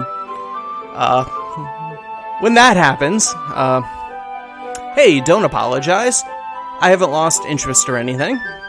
Well, I guess it's alright then. But I feel like I should let you know that I have this problem. When I let things like books and writing fill my thoughts, my whole body gets... I kinda forget to pay attention to other people. So I'm sorry if I end up saying something strange, and please stop me if I start talking too much. I really don't think you need to worry. That just means you're passionate about reading. The least I can do is listen. It's a literature club, after all. Ah, that's true. In fact, I might as well start reading it, right? Yes. I mean, you don't have to, but... what are you saying? Let me just get the book. I quickly retrieved the book that I had put in my bag. Alright, it's fine if I sit here, right? I slip into the seat next to Yuri's. Ah, yeah. Are you sure? You seem a little apprehensive. I'm sorry, it's just not, it's not that I don't want you to, it's just something I'm not very used to. That is reading in company with someone. I see. Well, just tell me if I end up distracting you or anything. Alright. I open the book and start the prologue. I soon understand what Yuri means about reading in company. It's as if I can feel her presence over my shoulder as I read. It's not a particularly bad thing. Maybe a little distracting, but the feeling is somewhat comforting. Yuri is in the corner of my eye. I realize that she's not actually looking at her own book. I glance over. It looks like she's reading my book instead. Sorry, I was just bathing in the field. Yuri, you really... excuse me. Yuri, you really apologize a lot, don't you? I do. I don't really mean to. Sorry. I mean... Here, this should work, right? I slide my desk until it's up against Yuri's, then hold my book more between the two of them. Ah, I suppose so. Yuri timidly closes her own copy. Once we each lean in a little bit, our shoulders are almost touching. It feels like my left arm is in the way, so instead I use my right hand to hold the book open. Ah, I guess that makes it kind of difficult to turn the page. Here. Yuri takes her left arm and holds the left side of the book between her thumb and forefinger. Ah, I do the same with my right arm on the right side of the book. That way I turn a page and Yuri slides it under her thumb after it flips. But in holding it like this, we're huddled even closer together than before. It's actually kind of distracting me. It's as if I can feel the warmth of Yuri's face, and she's in the corner of my vision. Are you ready? To turn the page. Sorry. I think I got a bit distracted for a second. I glance over at Yuri's face again, and our eyes meet. I don't know how I'll be able to keep up with her. Ah, that's okay. You're not as used to reading, right? I don't mind being patient if it takes you a bit longer. It's probably the least I can do, since you've been so patient with me. Yeah, thanks. We continue reading. Yuri no longer asks me if I'm ready to turn the page. Instead, I just assume she's finished the page before me, so I turn it by my own volition. We continue the first chapter in silence. Even so, turning each page almost feels like an intimate exchange. My thumb gently letting go of the page, letting it flutter over to her side as she catches it under her own thumb. Hey Yuri, this might be a silly thought, but the main character kind of reminds me of you a little bit. No, I don't relate to this character at all. Definitely not. Okay, that's a little bit different from the first go around. Really? I was just thinking the way she second guesses things, she says, and all that. Ah, that's what you were talking about. Sorry. I thought you meant something else about her. Something else? Never mind. We didn't even get that far yet. So I don't know why that came into my head. Ah ha ha ha. Yuri, are you feeling alright? Yuri's been a little fidgety ever since we started reading. You can rest if you're feeling sick or something. Your breathing is a little... My breathing! Yuri puts her hand on her chest as if to feel her heartbeat. I didn't even notice. Anyway, I'm fine. Oh yeah, this is definitely different than the initial reading together in the first part. I just need some water. Alright, don't push yourself. Yuri stands up and practically rushes out of the classroom. What on earth was that about? Vertigo? Did something happen just now? I have no idea. Yuri was acting a little strange, I guess. So you don't know anything. Sorry, I can't say I do. Are you worried about her? Oh no, not really. I was just making sure you didn't do anything to her. No, nothing. Don't worry, I believe you, silly. Yuri just does this sometimes, so it's nothing alarming. Alright, if you say so. Anyway, why don't we start with sharing our poems with each other? Shouldn't we wait for Yuri? Well, she might be a little while, so I just figured we'd get started without her. Is that okay? Yeah, I was just asking. I stand up. I make a mental note of where I left off in the book, then slip it back into my bag. Who should I show my poem to first? Alright, let's just go down the line. Natsuki. I told Natsuki I was interested in her poems yesterday. It's probably only fair if I share mine with her first. A bunch of dots and question marks. Vertigo, if you're not gonna take this club seriously, then go home. What? Harsh. What, you expect me to believe you actually put effort into this? Do you think I'm stupid? I'm not a writer. Maybe it's not very good, but yeah, I did put in effort. We all start somewhere, right? If you're still proud of the first poem you ever wrote, then I'd like to read it. Exclamations. Painful to think about. ... Fine. Well, sorry. You'll get better soon anyway. I tell you what to improve, but you're better off just trying again. Fair enough.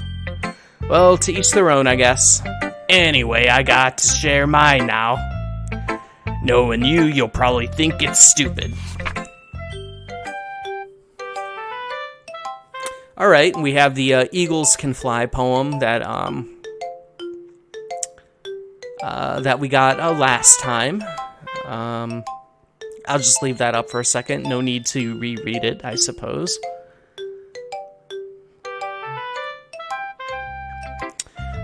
I told you you weren't gonna like it. I like it. What? Just be honest. I am.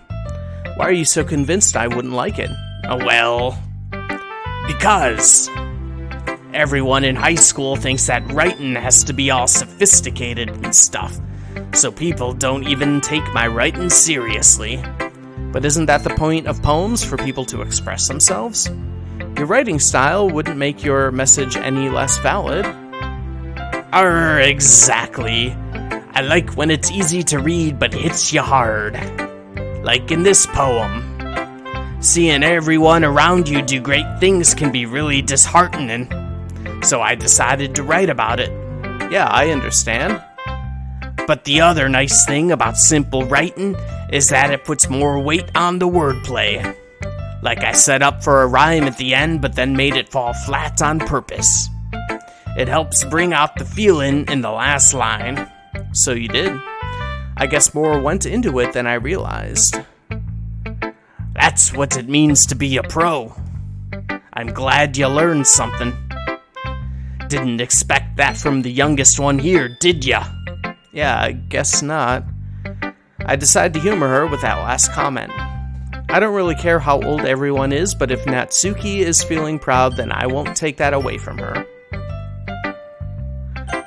Let's see, who should I show my poem to next? Monica. Hi, Vertigo. Having a good time so far?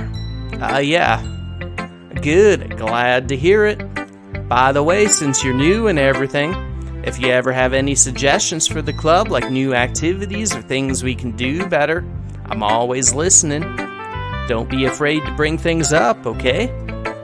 Alright, I'll keep that in mind.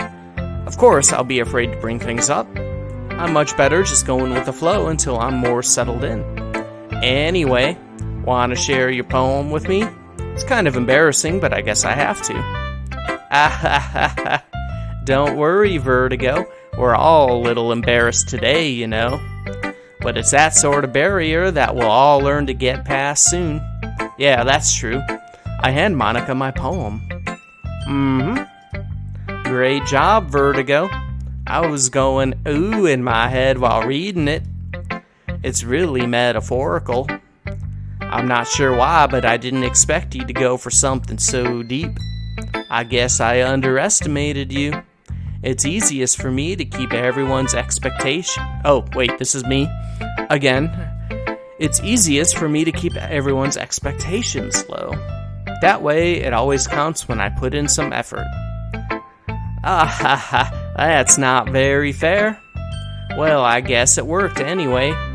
You know that Yuri likes that kind of writing, right? Writing that's full of imagery and symbolism. Sometimes I feel like Yuri's mind is just totally detached from reality. I don't mean that like it's a bad thing, though. But sometimes I get the impression that she's totally given up on people. She spends so much time in her own head that it's probably a much more interesting place for her. But that's why she's so happy when you treat her with such kindness. I don't think she's used to being indulged like that. She must be really starved for social interactions, so don't blame her for coming on a little strongly. Like earlier. I think if she gets too stimulated, she ends up withdrawing and looking for alone time. Suddenly, the door opens. Yuri! I'm back. Did I miss anything? Not really. Well, we all started sharing our poems with each other. Yeah, already. I'm so sorry for being late. No need to apologize. We still have plenty of time, so I'm more glad that you took all the time you needed. Alright, thanks, Monica. I suppose I should go get my poem now. Anyway, do you want to read my poem now? Don't worry, I'm not very good. You sound pretty confident for someone who claims to not be very good. Well, that's 'cause I have to sound confident. That doesn't mean I always feel that way, you know? I see. Well, let's read it then. Alright, and this is the same one. Same one as the beginning, day 1 of the game. Or I guess it would have been day 2. Because night 1 was when we wrote our first poems.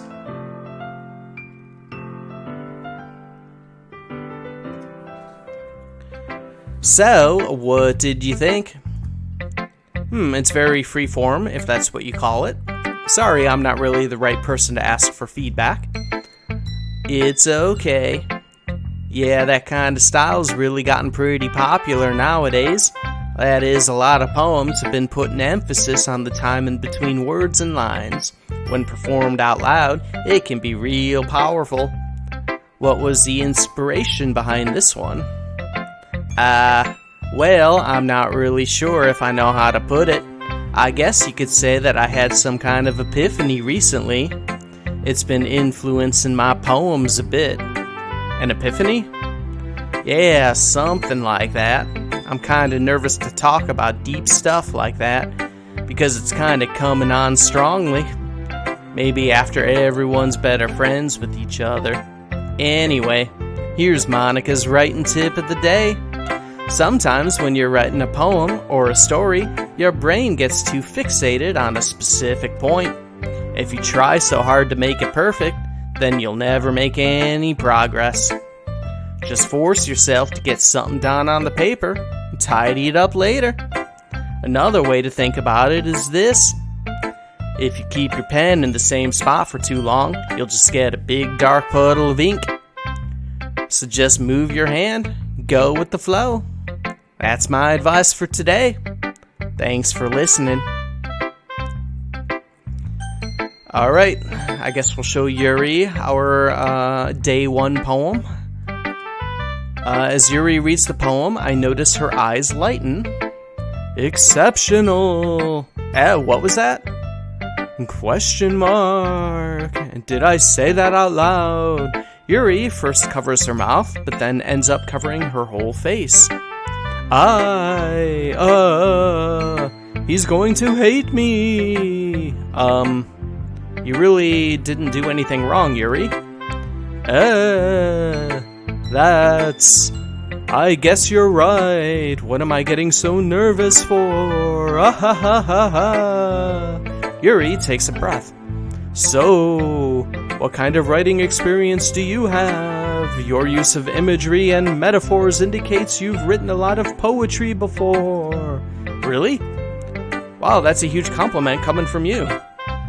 This is actually my first time, really. Oh. Yuri stares at me blankly, then looks at my poem again. Well, I know that. I just meant, Yuri trails off, unable to find an excuse.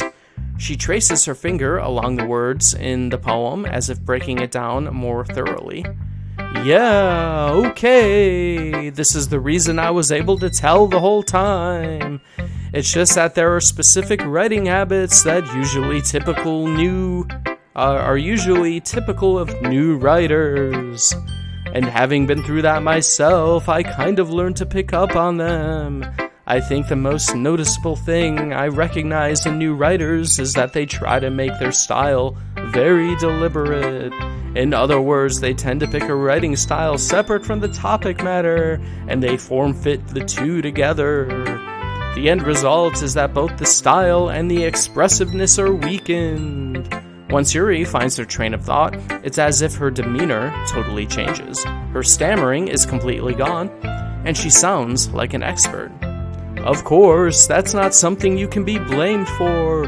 There are so many different skills and techniques that go into writing even a simple poem. No, just finding them and building them, but getting them to work together is probably the most challenging part. It might take you some time, but it all comes with practice and learning by example and trying new things. I also hope that everyone else in the club gives you valuable feedback. Well, I mean, everyone but Natsuki. Natsuki can be a little biased, though. Biased? How? Well, never mind. I shouldn't be talking about people like that. Sorry. It's fine. I'm not sure if Yuri is apologizing to herself, to me, or to Natsuki. Do you mind if I read your poem now? Please do. I'd love to share my thought process behind it. Yuri smiles dreamily as if there's a rare opportunity for her, which itself is kind of funny. After all, isn't this supposed to be a literature club? Alright, and it is the same Ghost Under the Light, the same poem from day one of the first stream. Hey, hello Nicola, how's it going this evening?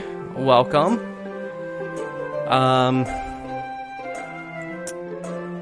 We are, you have time looped back to, welcome to the first episode of Doki Doki Literature Club. How are we going here? Well, not very good. We ended up finishing up our prep for the festival with Yuri, and then we were confronted by Sayori. We had to choose in her desperation if we loved her or if she's our dearest friend. This time we went with dearest friend because we are trying to court Yuri. She was not very happy. She did confess that she loved us. And then the day of the festival, Sayori didn't show up.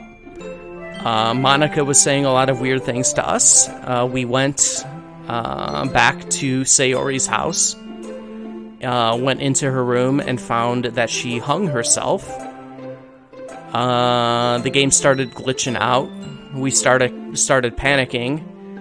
Then we got an end screen and went back to the main menu, which was all glitched out, and started a new game. We did break Sayori's heart. So now we are playing through Doki Doki Literature Club for real this time, the first time. We are the fourth member that makes it a club. It's just us, Natsuki, Monica, and Yuri. There is no one else. I'm sorry I have such terrible handwriting. A what? I wasn't thinking that at all. But it took you a long time to read, you dummy. Well, I just don't read script very often. I actually think your handwriting is pretty. That's a relief. Also, I like the poem. Even though it's short, it was really descriptive. It wasn't too short, I hope. I usually write longer poems. Not at all. I'm really glad you like it. I'll be honest, since it's our first time sharing, I wanted to write something a little more mild. Something easy to digest, I suppose. Are you into ghosts, Yuri? I am a ghost. Actually, the story isn't about a ghost at all, Vertigo. Really? I must have totally missed the point. Well, I suppose you did only glance over it after all. But remember that poets often express their own thoughts, feelings, and experiences. They usually do more than tell a simple story or paint a picture. In this case, perhaps the subject of the poem is only symbolically compared to a ghost, lingering in her last remaining place of comfort, unable to let go of the past, and soon to be left with nothing. That's a lot more solemn, putting it that way. I hadn't even thought of that. That's impressive. It's nothing really. Yours was impressive too, so... If anything, I could probably learn a thing or two from you. You think so? Yeah, of course. Sayori died, and so did we. Oh yeah, one other thing we learned while we were working on the project with Yuri. She has a weird obsession with knives.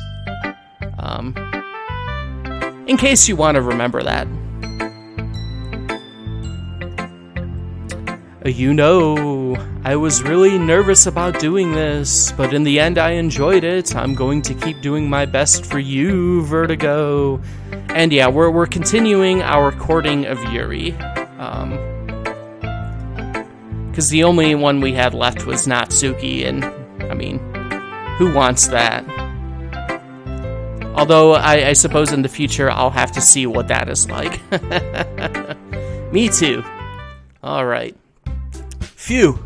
I guess that's everyone. I glance around the room. That was a little more stressful than I anticipated. It's as if everyone is judging me for my mediocre writing abilities. And even if they're just being nice, there's no way my poems can stand up to theirs.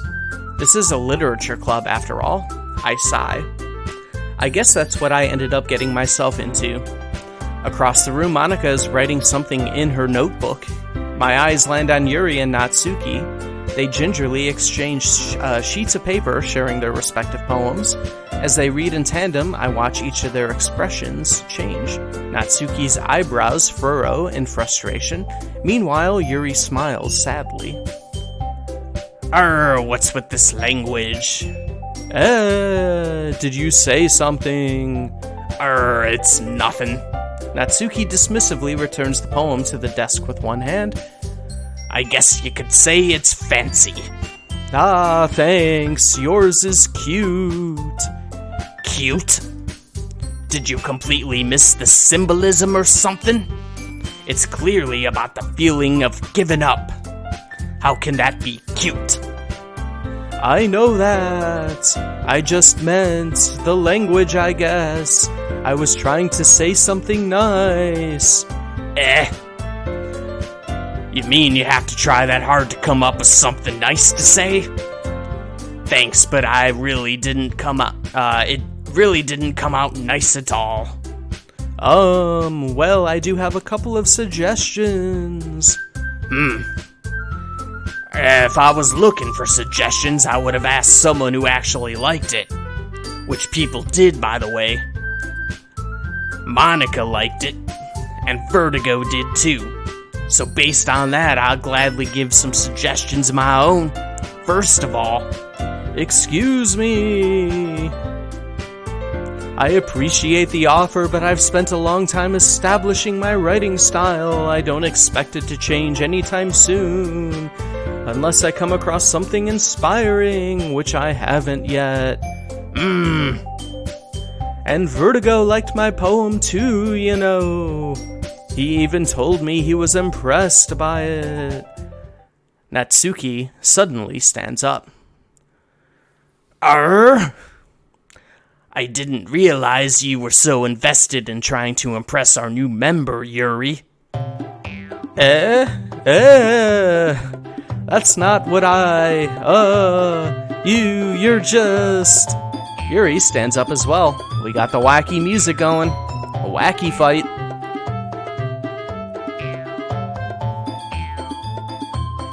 The pirate voice for Natsuki is really working here. Well, I hope so. I'm awful at voices. Maybe you're just jealous that Vertigo appreciates my advice more than he appreciated yours. How do you know he didn't appreciate my advice more? Are you that full of yourself? I know. If I was full of myself, I would deliberately go out of my way to make everything I do overly cutesy. Well, you know what? I wasn't the one whose boobs magically grew a size bigger as soon as Vertigo started showing up. Natsuki, that's a little... this doesn't involve you. That's right, get out of here, Monica. Taking out your own insecurities on others like that. Uh-oh. You really act as young as you look, Natsuki. Me? Look who's talking, you wanna be edgy bitch. Edgy! Sorry that my lifestyle is too much for someone of your mental age to comprehend. See? Just saying that proves me point. Most people learn to get over themselves after they graduate middle school, you know. If you want to prove anything, then stop harassing others with your sickening attitude. You think you can counterbalance your toxic personality just by dressing and acting cute? The only cute thing about you is how hard you try. Whoa, be careful or you might cut yourself on that edge, Yuri. Oh, my bad, you already do, don't ye? Did you just accuse me of cutting myself? What the fuck is wrong with your head? Yeah, go on. Let Vertigo hear everything you really think. I'm really sure he'll be head over heels for you after this. Suddenly Yuri turns towards me as if she just noticed I was standing here. Vertigo! She's just trying to make me look bad. That's not true. She started it.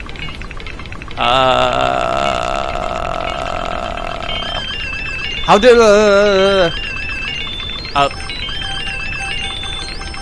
Alright, we got some kind of option. I guess, are we siding with Yuri? Yuri? Yuri? Yuri? Yuri?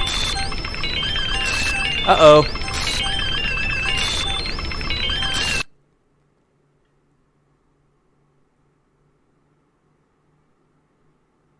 Hello.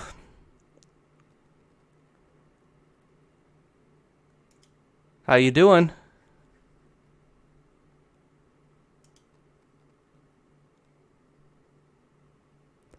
How's it going?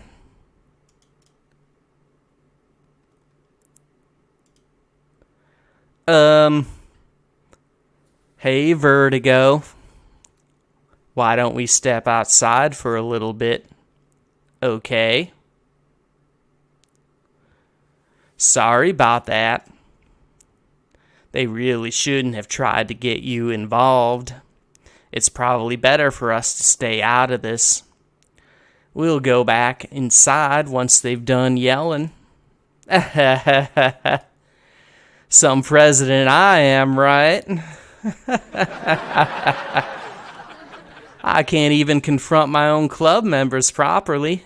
I just wish I was able to be a little more assertive sometimes. But I never have it in me to put my foot down against others. You understand, right? Anyway, if this makes you want to spend less time with the others, then that's fine. I'd be happy to spend time with you instead. Suddenly, Natsuki runs out of the classroom. Arr! ... She quickly runs away. Oh dear. Well, it looks like they're done. I didn't mean it. I didn't mean it. I didn't mean it. Yuri is rocking back and forth in her desk with her palms on her forehead. Yuri? I didn't mean it. I believe you. I have no idea what Yuri might have said to Natsuki, or did. Vertigo.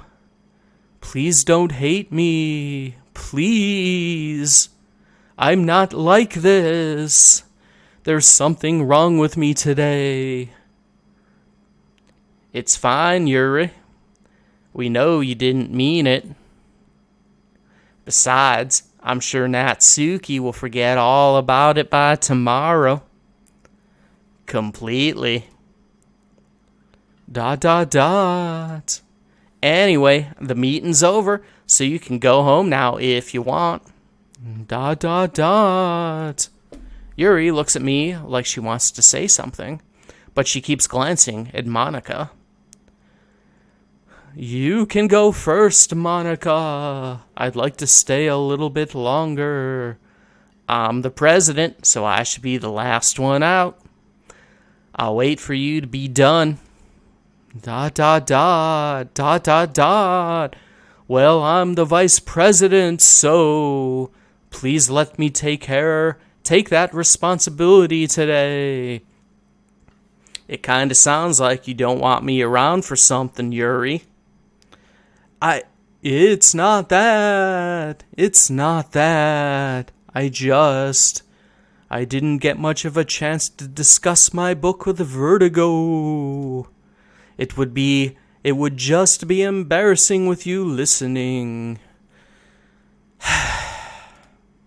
I guess I don't really have a choice, do I? I'm sorry for causing trouble. Alright, I guess we're back home, ready to write our next poem. Monika's shooting her shot. Alright, well, we're going after Yuri. Anyways. Don't quite know what she did to Natsuki. I'm pretty sure I know what she did, though. I have a guess.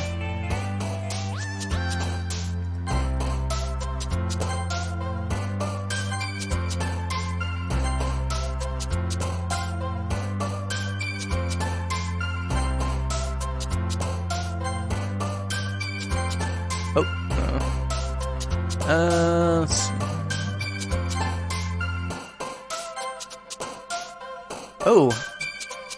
Let's try the glitch.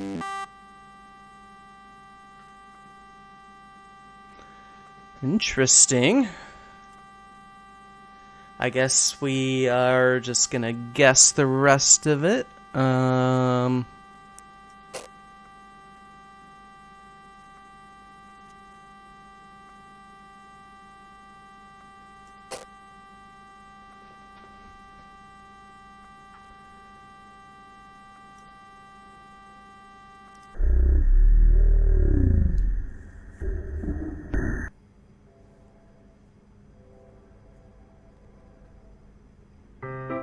Another day passes, and it's time for the club meeting already.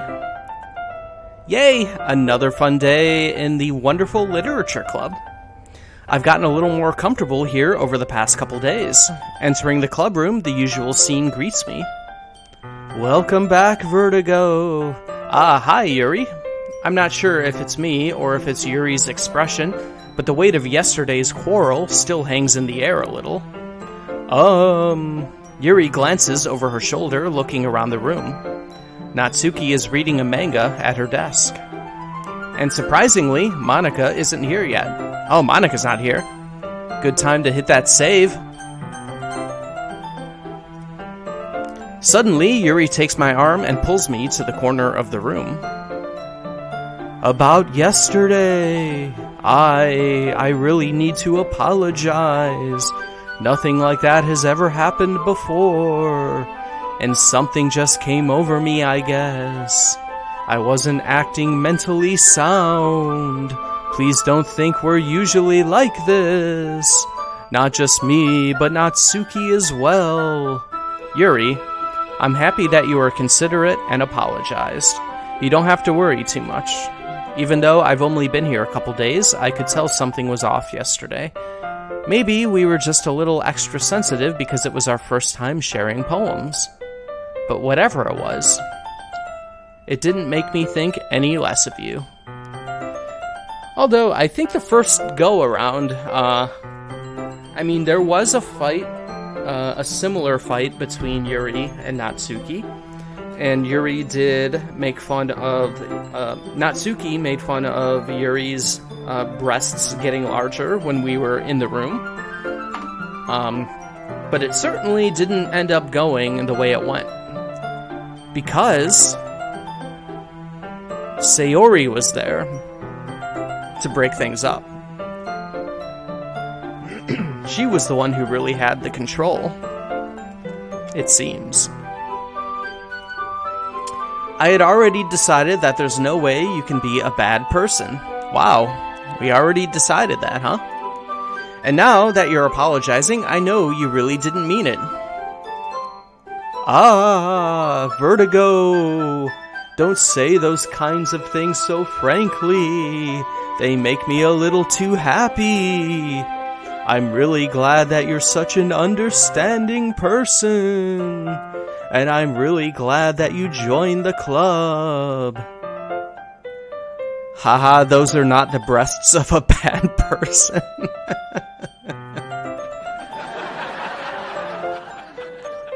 Everything is a little bit brighter with you around, and sorry, what am I saying now? Have you guys seen Monika?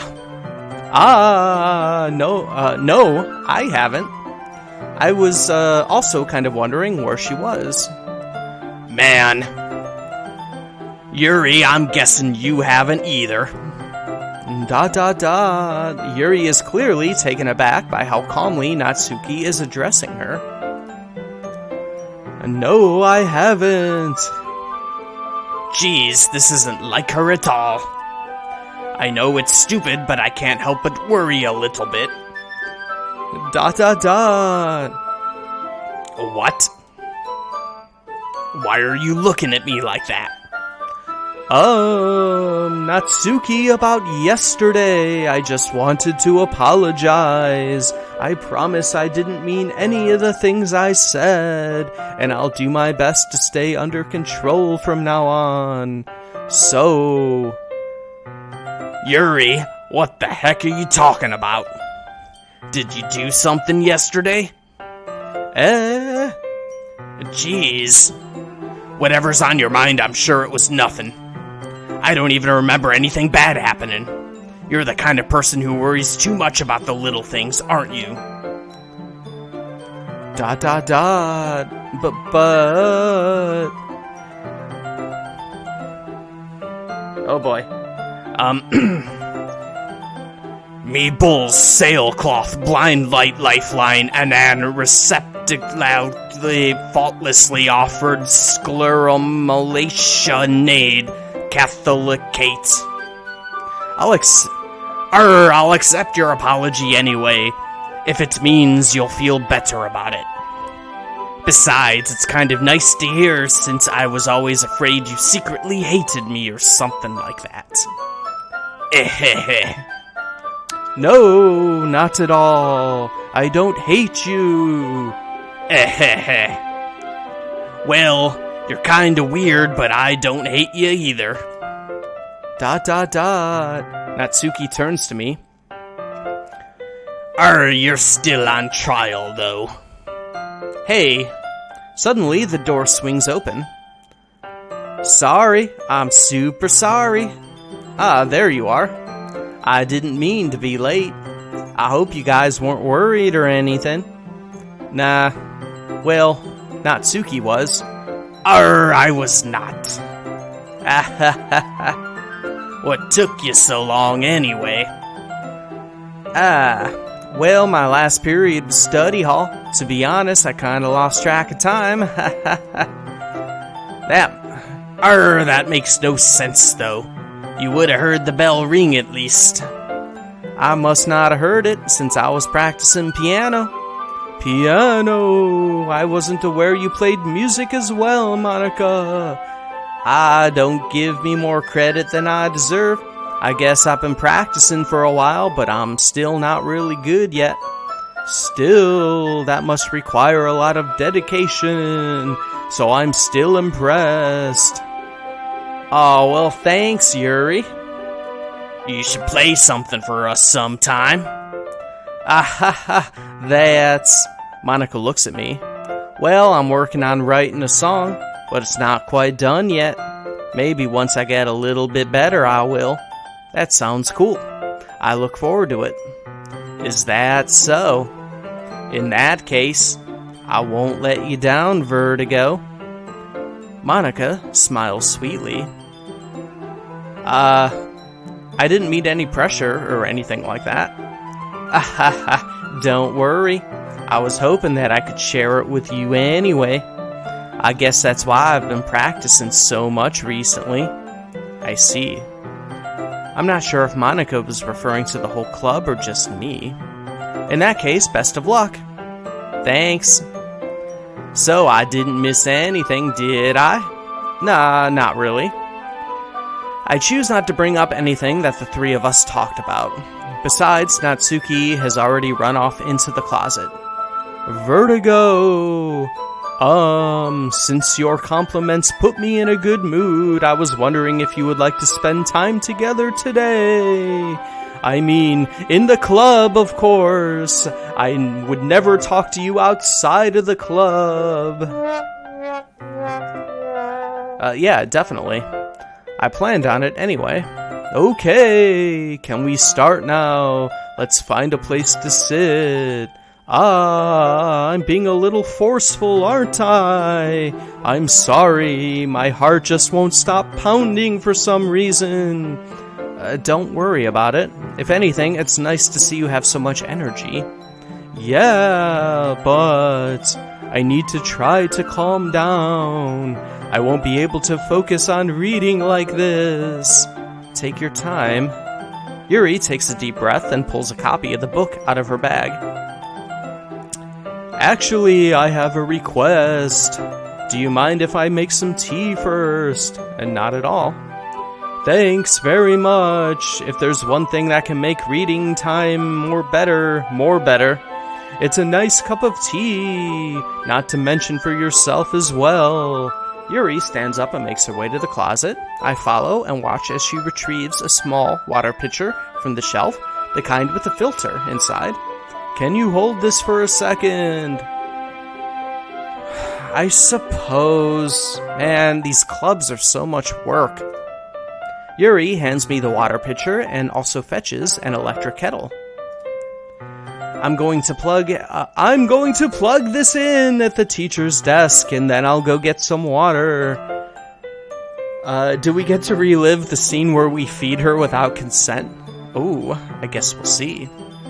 She walks past me and sets the kettle down on the teacher's desk. I simply watch her movements.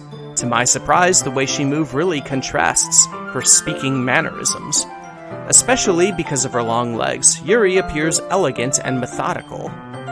Okay, may I have the water pitcher? Thanks, I'll be right back. I might as well walk with you. That's okay, you stay here. It won't take long. Pitcher in hand, Yuri hurries out of the classroom. Did Yuri leave you again? No, it's not like that this time. She's just filling up the water pitcher to make tea. Oh, okay. Sorry for misunderstanding. ... 10 minutes pass. Yuri said it wouldn't take long. Is something holding her up? I'm bored just waiting here, so I decide to go look for her. If I'm remembering correctly... Content warning? Let's see. The most logical place for Yuri to be would be the nearest water fountain. I start heading down the hallway. Ha ha! Ha ha! What's that noise? It's coming from around the corner. It sounds like breathing.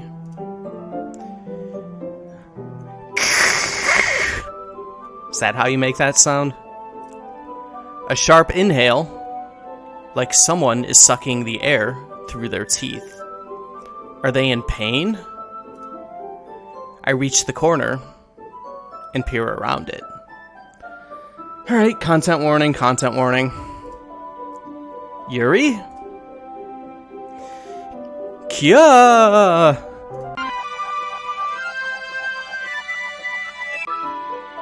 I'm back! Thanks for waiting patiently. Vertigo, do you like oolong tea? Yeah, hey, can we go back to when we were in the future and well, I guess we're in the future now, because this is afterwards, but there's a bit of a, we kind of fast forwarded? Can we talk about, you and those cuts on your arm? Yuri? Yeah. Anything is fine. Very well. Yuri sets the temperature on the kettle to 200 degrees. Now it's time to get the teapot. You really do this properly, don't you? Of course. I shouldn't do any less when I'm making tea for others. Even if I'm not an expert on tea or anything. Ha ha ha! In that case, you'll only be even more impressed. Ah, perhaps I will. Yuri fetches the teapot and begins measuring the tea leaves. To my surprise, she even starts humming a little to herself. You must be in a good mood now. Is that so? I was letting it show, and you noticed. I was doing a bit of thinking, and I decided that I would try expressing myself a little bit more. It turns out it's not very hard for me to do, when it's you who's around anyway. Ah, that's great, Yuri. Just don't push yourself too much. You're always worrying about me, Vertigo. It's very endearing. That's... Yuri wasn't kidding. I don't even know if I can keep up with this. I watch Yuri pour a cup of tea for each of us. Vertigo, I have another request. Do you mind if we sit on the floor today? Why's that? It's a little easier on my back. I can read with my back against the wall rather than bending over at my desk. Ah, sorry, I didn't realize. No worries. I just have back pain fairly regularly, so I do my best to manage it. Is that so? I wonder why that is. It's most likely because your posture, right? Always hunched over like that while reading?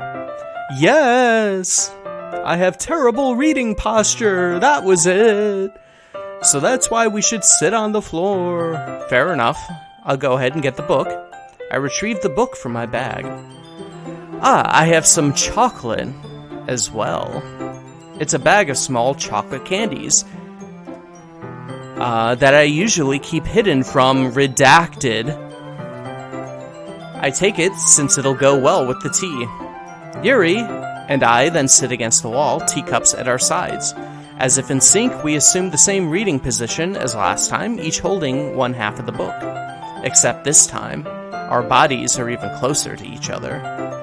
I can't see too well.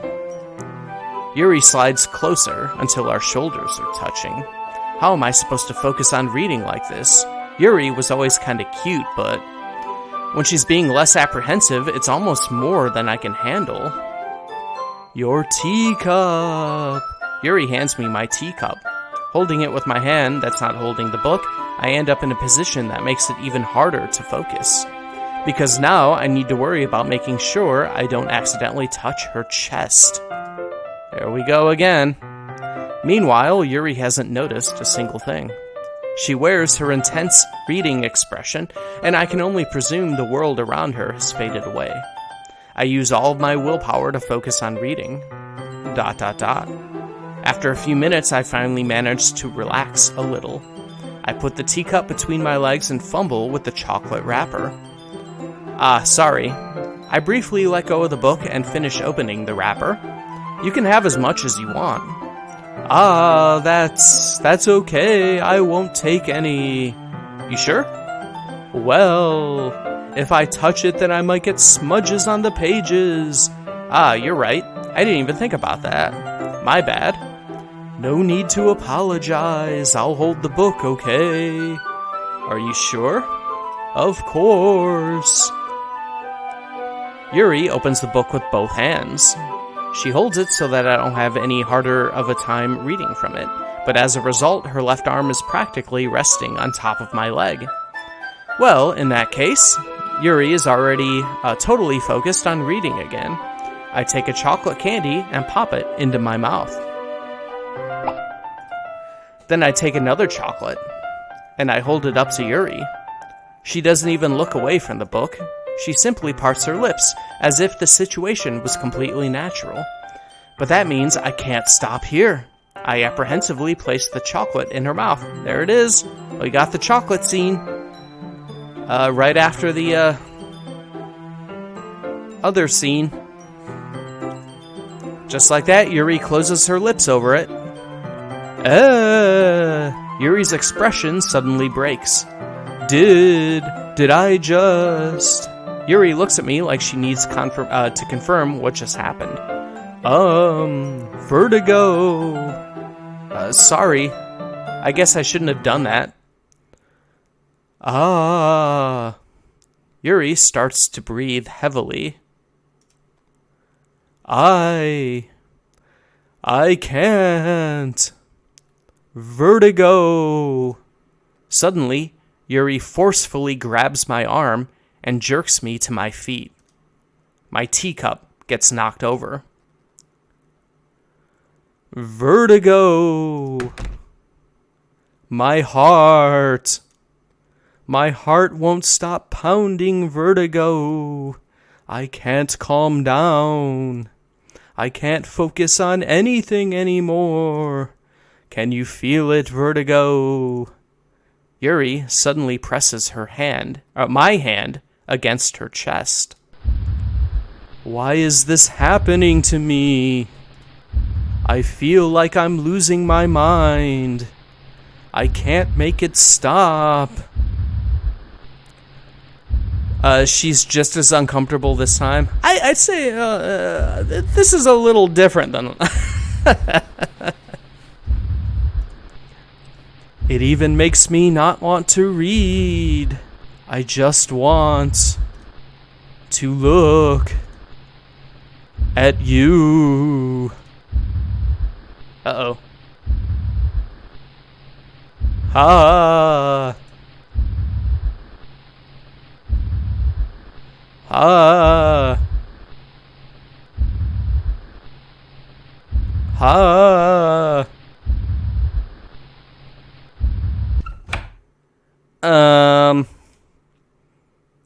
It's time to share poems. Who should I show my poem to first?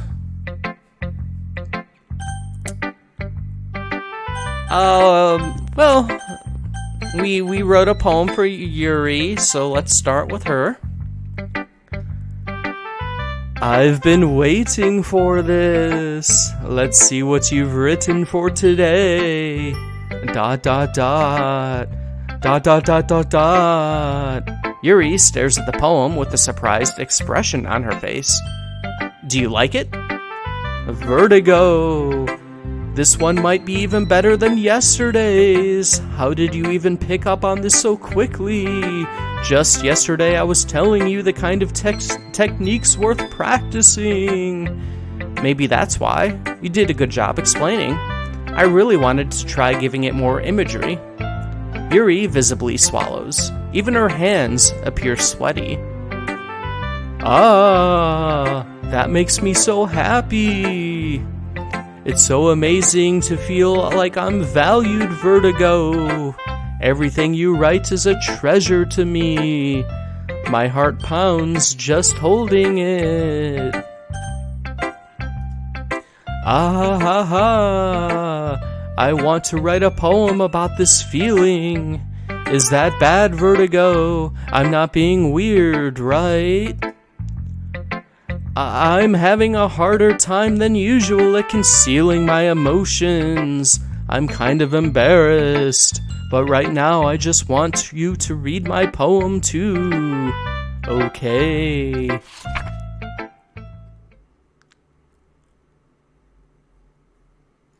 Okay, yeah, I think this one is new. We have Wheel by Yuri.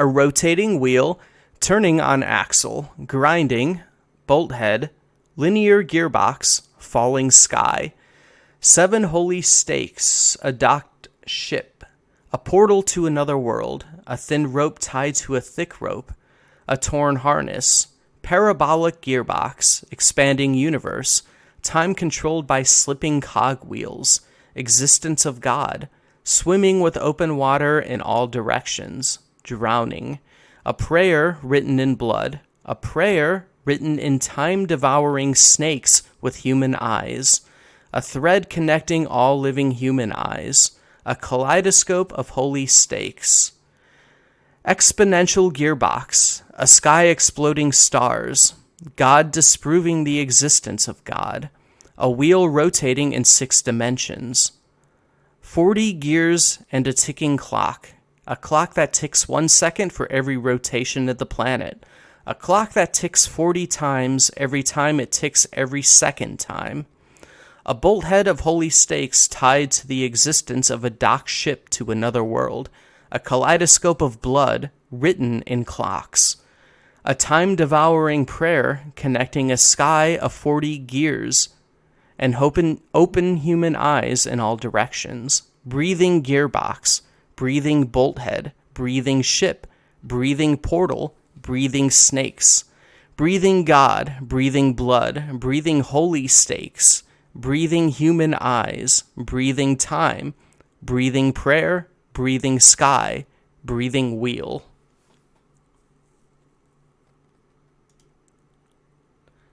Ah ha ha. It doesn't really matter what it's about. My mind has been a little hyperactive lately, so I had to take it out on your pen. Ah, that is, a pen fell out of your backpack yesterday, so I took it home for safekeeping, and I just really like the way that it writes. So I wrote this poem with it. And now you're touching it. Ah ha ha ha ha. I'm okay. What did I just... ... Can we pretend this conversation never happened? You can keep the poem, though. All right. Well, we lost a pen to Yuri, but we got a poem. We got a good poem. All right. What do you got for us, Natsuki? Yeah, just as I thought. Question mark. A vertigo, come on. I'm not stupid. I know how much time you're spending with Yuri. It's obvious you care more about impressing her than trying to improve your writing. To put it bluntly, it's kind of pathetic. Why are you even in this club, Vertigo? Honestly, I thought getting a new member would help everyone get more involved together, not exclude each other even more. This is such a stupid activity, anyway. Look, I'm not in a good mood today, and I just really don't feel like talking right now. Please go away. Alright, who should I show my poem to next? Monica. Vertigo, I think you saw something earlier that you weren't supposed to see. I didn't want to have to tell you this, but I don't think I have a choice. It's getting kind of dangerous for you to spend so much time with Yuri. I don't know why, but she seems pretty easily excitable when she's around you, which shouldn't be a problem in itself. But when Yuri gets too excited, she finds a place to hide, starts cutting herself with a pocket knife. Isn't that kind of messed up? She even brings a different one to school every day, like she has a collection or something. I mean, it's definitely not because she's depressed or anything like that. I think she just gets some kind of high from it. It might even be like a sexual thing. But the point is, you're kind of been enabling her. I'm not saying it's your fault though, but I guess that's why I had to explain it all to you. So I think if you keep your distance, that would probably be best for her. While you're at it, don't be shy to spend a little more time with me. To put it lightly, I at least have it together in my head, and I know how to treat my club members. But anyway, you want to read my poem now? I like the way this one turned out, so I hope you do too. Alright, Save Me by Monica. In the first go around, she wrote a poem called Save Me. This is a bit different. The colors, they won't. Bright, beautiful colors. Flashing, expanding, piercing. Red, green, blue. An endless cacophony of meaningless noise. The noise, it won't stop. Violent, grating, swooning, screeching, piercing, sine, cosine, tangent. Like playing a chalkboard on a turntable, like playing a knife on a breathing rib cage. Endless of meaninglessness. Meaninglessness? Whatever. Save Me by Monica. Delete Her. I didn't read the end of the poem. Delete Her.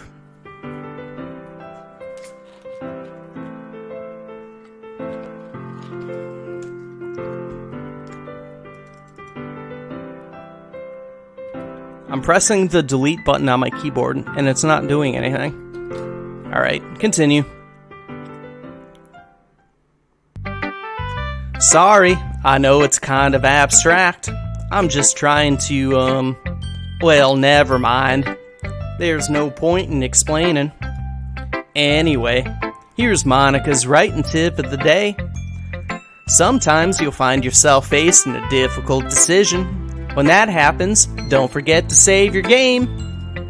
You never know when, who am I talking to? Can you hear me? Tell me you can hear me. Anything. Please help me. These are getting pretty crazy. Oh, yeah. Alright, I guess we'll help her. Okay. That's my advice for today. Thanks for listening. Oh, looks like we've unlocked another special poem. Would you like to read it? Sure. I'm still pretty sure that these must just be additions for the this plus edition, because I don't remember special poems unlocking the first time that I played this when the free game came out. Today, I cut my skin open for the first time.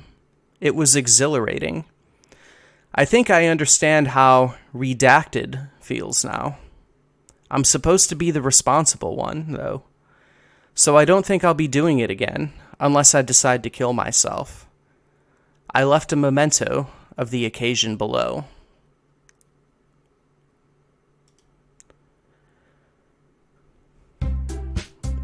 Okay, everyone. We're all done reading each other's poems, right? We have something we need to go over today, so if everyone could come sit at the front of the room. Is this about the festival? Well, sort of. Ugh, do we really have to do something for the festival? It's not like we can put together anything good in just a few days. We'll just end up embarrassing ourselves instead of getting new members. That's a concern of mine as well. I don't really do well with last-minute preparations. Don't worry so much. We're gonna keep it simple, okay? Look, I know everyone's been a little more lively ever since Vertigo joined, and we've started with some club activities. But this isn't the time for us to become complacent. We still only have 4 members. And the festival's our only real chance to find more, you know? What's so great about... what's so great about getting new members anyway? We already have enough to be considered an official club. More members will just mean everything gets noisier and more difficult to manage. Natsuki, I don't think you're looking at this the right way at all. Don't you want to share your passion with as many people as you can? To inspire them to find the same feelings that brought you here in the first place? The literature club should be a place where people can express themselves like they can't do anywhere else. It should be a place so intimate that you never want to leave. I know you feel that way too. I know we all do. So that's why we should work hard and put something together for the festival, even if it's something small. Right, Vertigo? Come on.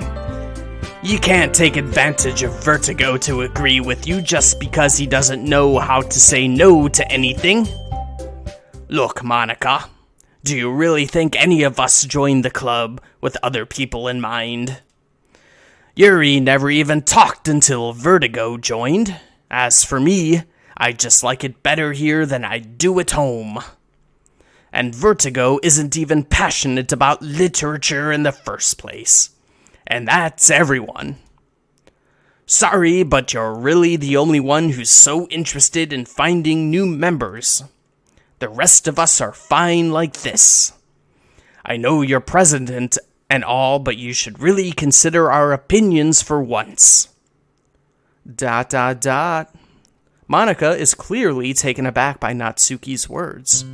That's not true at all. I'm sure Yuri and Vertigo want to get more members too. Right? ... I don't know about Yuri, but I'm kind of indifferent.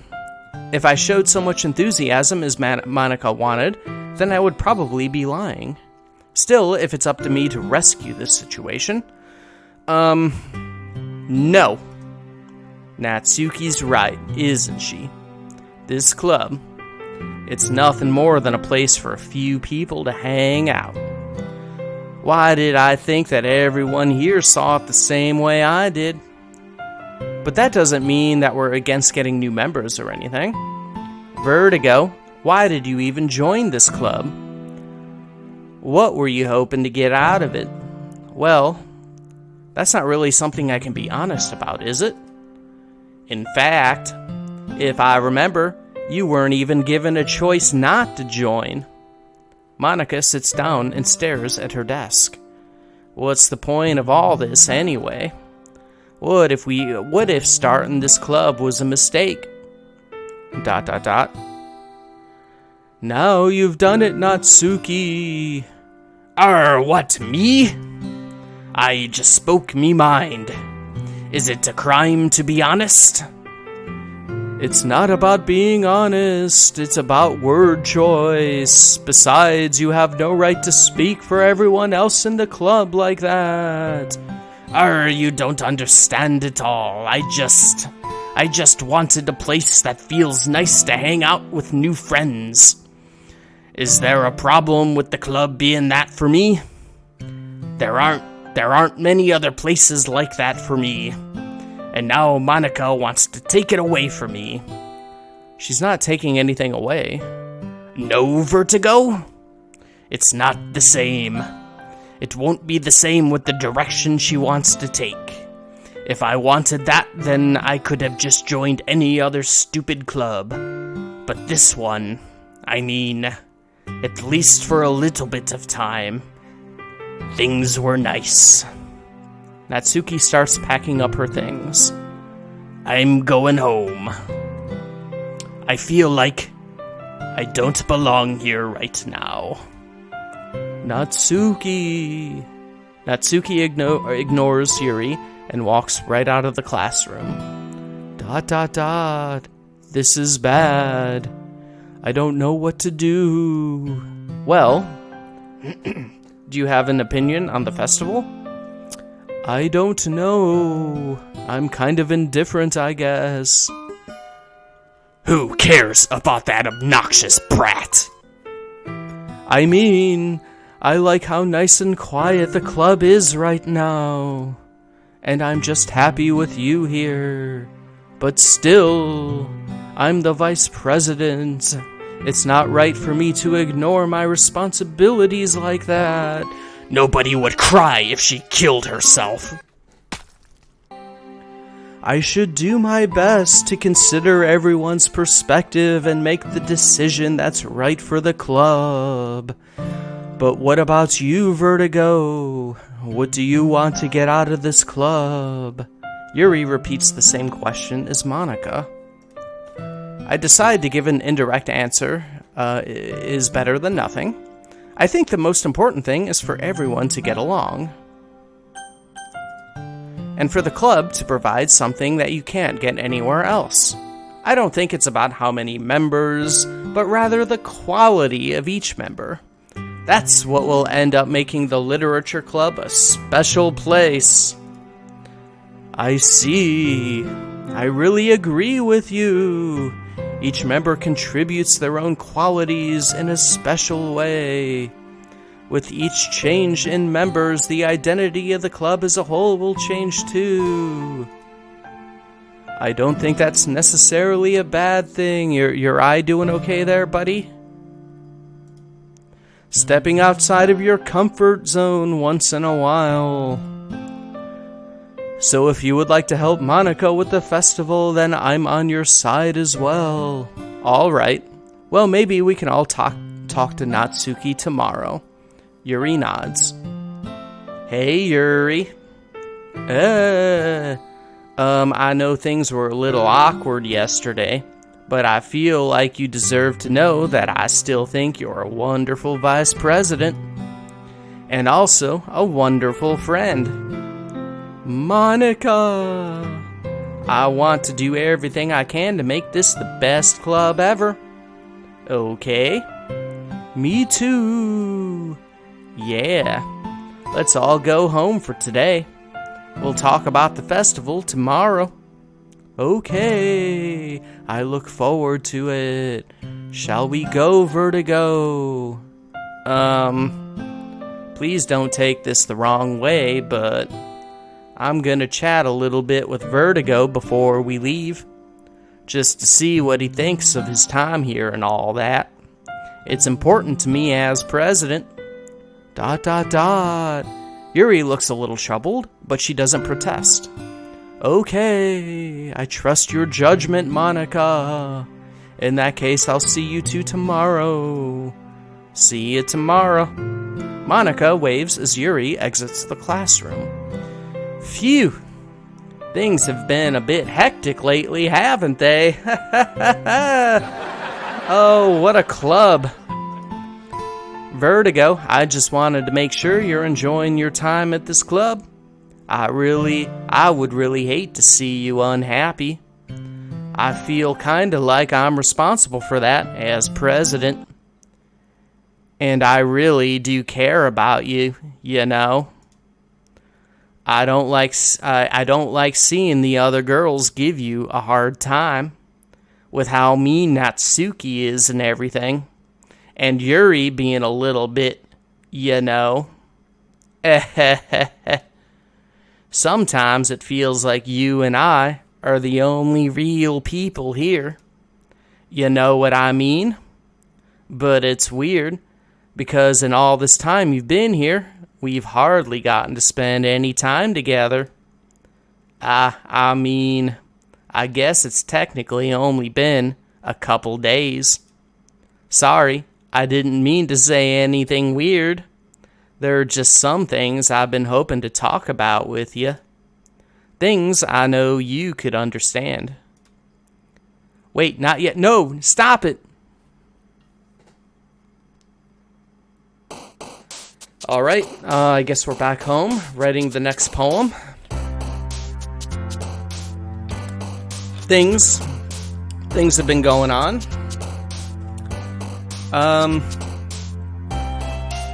Well, I mean, we still like Yuri, right? Even though Monica is all like, maybe you should lay off Yuri. Oh no, that was going after Natsuki. Oh, there's someone down there.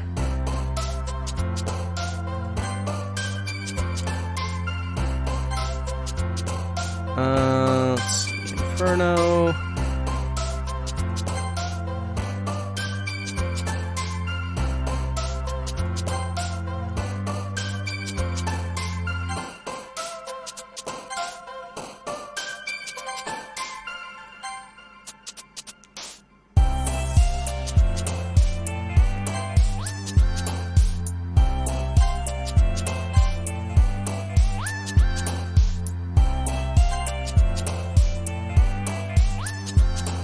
Oh, look at how many. You got a bunch of ones up there. Alright.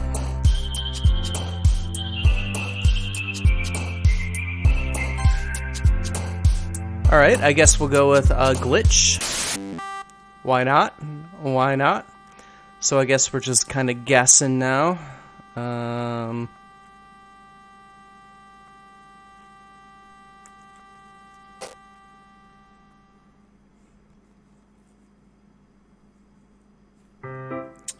Hi, Vertigo. I've been waiting for you. Well, might as well save just for fun. Are you ready to continue reading? I brought my best tea today. Monica. I told you not to. Ugh. Is she really late again? Inconsiderate as usual, Natsuki. Excuse me? Must you always interrupt my conversations with your incessant yelling? What are you talking about? You say that like I do it on a regular basis or something. I just wasn't paying attention, okay? I'm sorry. Seriously, what's gotten into you lately? Me? Nothing. Is it really that bad? See, it is something. I'll get over it. It's not even anything noteworthy. I've just been feeling a little on edge lately. Anyway, we don't need to talk about it. Well, I just felt like I needed to bring it up. It's not like I really care or anything. Oh man, I'm the last one here again. Well, Vertigo just walked in too. Were you practicing the piano again? Yeah? You must have a lot of determination. Starting this club and still trying to make time for piano. Well, maybe not determination, but I guess passion. It motivates me to work hard for the festival and, right. I forgot. About that Natsuki. We were all talking yesterday and, well, we decided that we would like to support the festival as well. However, I understand how you feel about not wanting the club to change. I think we all kind of feel that way. So as long as we're all working together, this club will never become something we don't want. Also, if you help us out with the festival, then I'll buy you a new manga. Ahahaha. Sorry, that last part was really funny. Look, I did some thinking about it yesterday. I was a little more hostile than I meant to be. I guess I really felt threatened or something. But I know this is something we're doing together. Another new member wouldn't hurt as long as they're cool. And I guess another girl would be nice this time. But more importantly, I would hate to see the event suck just because I chose to back out. I'm a pro, you know? So I'm gonna help too, and we'll make sure it's done right. Thank goodness! Isn't that great, Monica? Monica?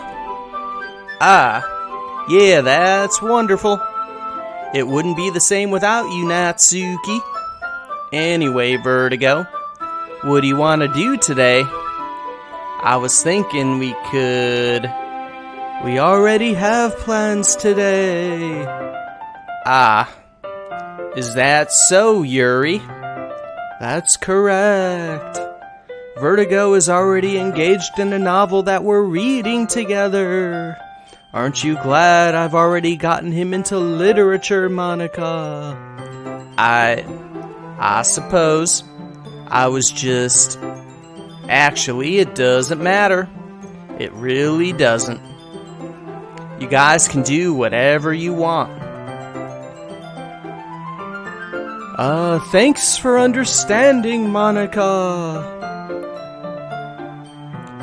Actually, I have a request. Do you mind if I make some tea first?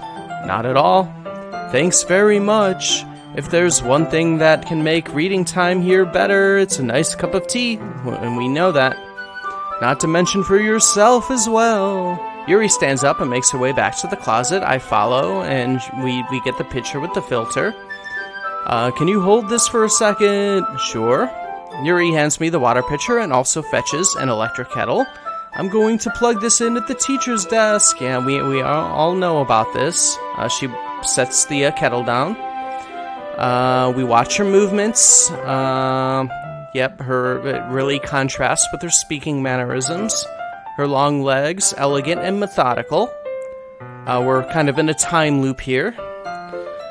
Okay, may I have the water pitcher? Thanks, I'll be right back. I might as well walk with you. That's okay, you stay here. It won't take long. Alright, Yuri leaves. Ah. Did Yuri leave you again? No, it's not like that this time. She's just filling up the water pitcher. Oh, okay. Sorry for misunderstanding. Alright, 10 minutes pass. Yuri said it wouldn't take long. Is something holding her up? I'm bored just waiting here, so I decide to go look for her. Again. Let's see. Yep, nearest water fountain. I start heading down the hallway. Oh boy, here we go again. Ha ha! Ha ha! What's that noise? It's coming from around the corner. It sounds like breathing. A sharp inhale, like someone is sucking the air through their teeth. Are they in pain? I reach the corner and peer around it. Yuri? Kya!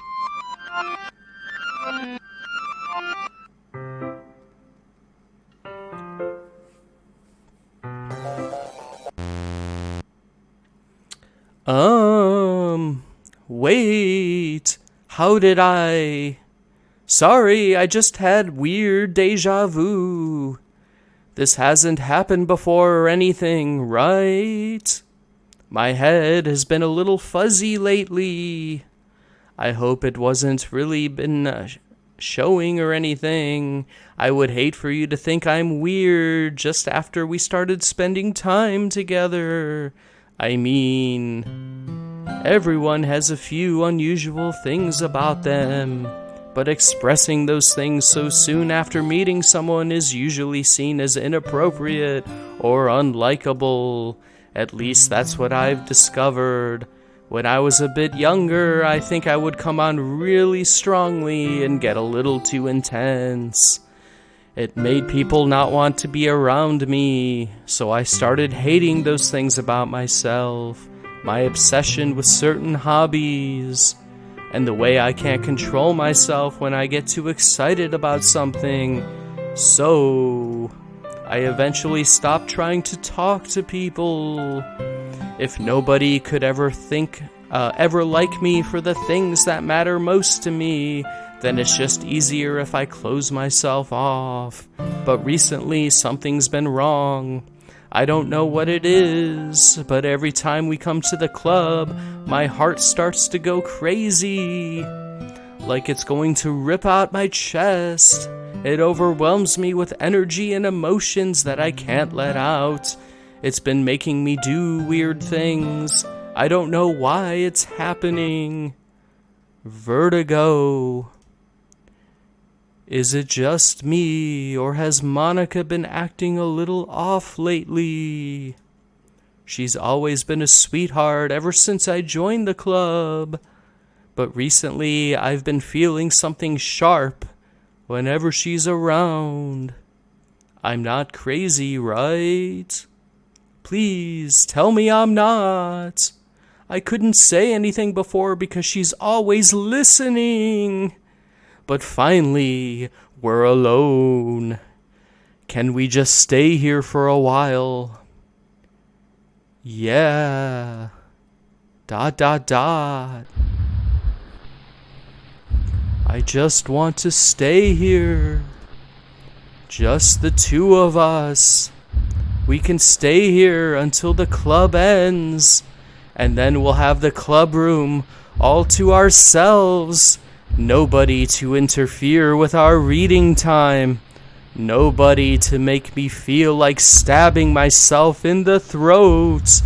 Ha ha ha ha. That was a joke. Just a joke. I do like knives, though. It sounds strange, but you wouldn't understand if you've never seen how beautiful they can be. I have an idea. Why don't you come to my house sometime? I can show you my collection. I've gotten them all from various artisans. I make sure to give them all their fair share of use. I don't want them to get lonely or anything. Nobody deserves to be lonely. Nobody. And that's why I'm so happy you joined the literature club, Vertigo. Now we don't need to be lonely anymore. Because we have each other. Every day. That's all we need. You know what? Let's quit the literature club. There's no need for us to be around Monica's slimy tongue anymore. Not to mention that the other pathetic child we can walk home together every day after school and read together, eat together, sleep together. Doesn't that sound perfect? It's everything we could ever want. Isn't that why you joined the club in the first place? It's almost like it was fate. Fate that we would meet each other. And now we get to be happy. Oh gosh, it's kind of hard to read. And now we get the happy ending that I've patiently waited years for. Will you do that with me? Vertigo. Who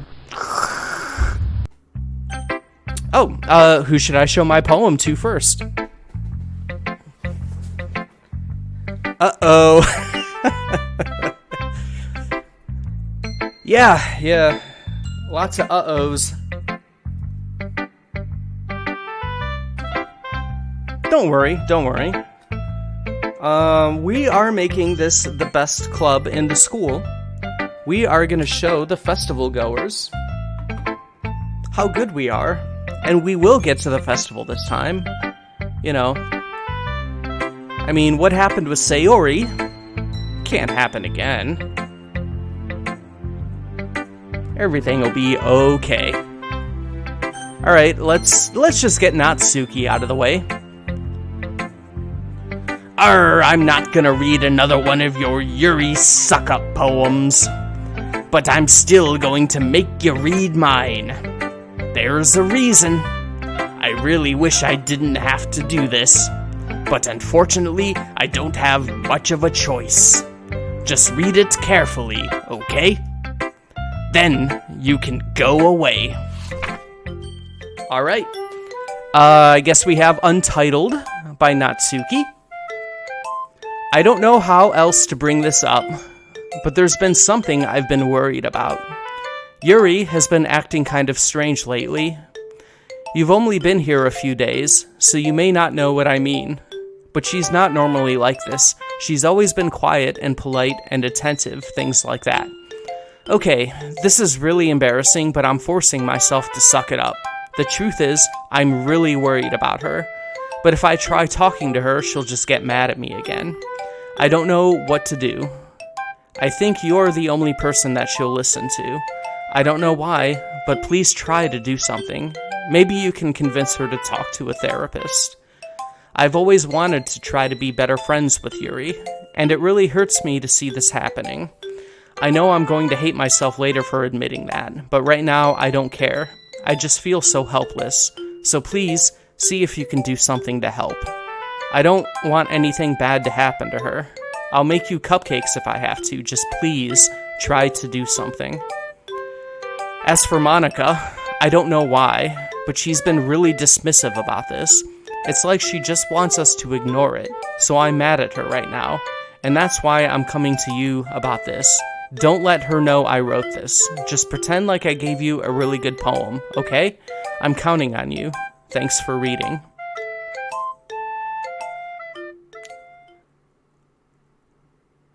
I changed my mind. Ignore everything you've just read. There's no point in trying to do anything. It's Yuri's own fault she's so unlikable. Can you hear me, Vertigo? If you would just spend more time with Monica, all these problems would go away. Yuri and I are too messed up for someone as wonderful as you. Just think of Monica from now on. Just Monica.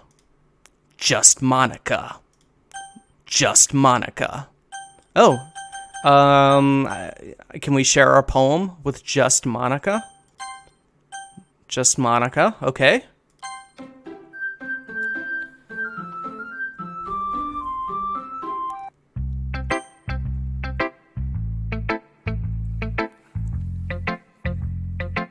All right, who should I show my poem to next? Just for fun. Let's save the old game. All right, maybe we can help Yuri while we share our poems. Finally! Ha ha ha ha! Yuri holds my poem to her face and takes a deep breath. I love it! I love everything about it. Vertigo, I want to take this home. Will you let me keep it? Please. Did you even read it, Yuri? Sure, I don't care. Oh, good start, Vertigo. Good start. Ah ha ha ha! You're too nice to me, Vertigo. I've never met anyone as nice as you. Let's see. Are we being brainwashed? Yeah, something's going on. I could die. Not really, but I just don't know how to describe it. It's okay to be feeling this way, right? It's not bad, right? Yuri holds my poem to her chest. I'm going to take this home with me and keep it in my room. I hope that it makes you feel good when you think about me having it. I'll take good care of it. I'll even touch myself while reading it over and over. I'll give myself paper cuts so your skin oil enters my bloodstream. Ah ha ha ha ha. You can have my poem too. Besides, after you read it, I know you're really gonna want to keep it. Here, take it. I can't wait any longer. Alright, well, a safety save for when we touch this poem.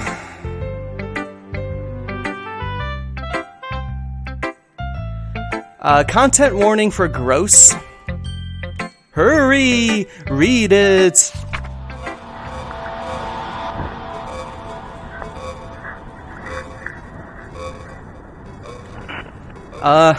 Anyone want to try reading that? Let's see, this word down here looks like excisional.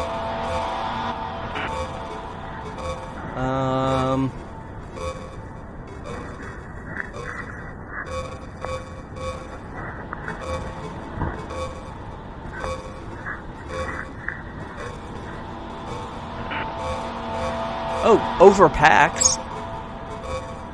Perturbed?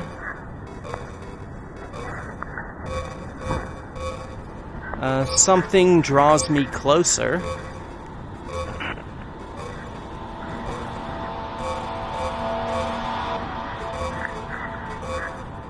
Do you like it? I wrote it for you. In case you couldn't tell, the poem is about...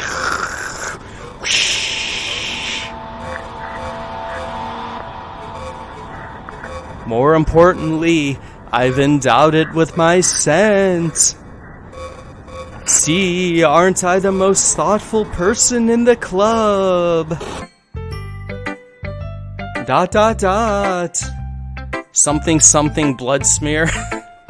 Yeah, all kinds of grossness on that. I think I'm going to vomit.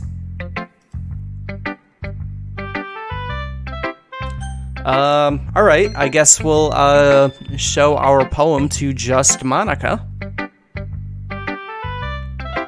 Yeah, and her scent, yeah. Yeah, yep.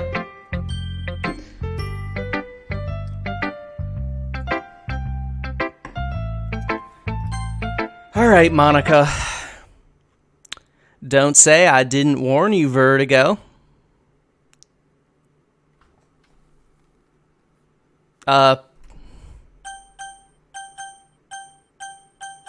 Yes, no? Yes, no?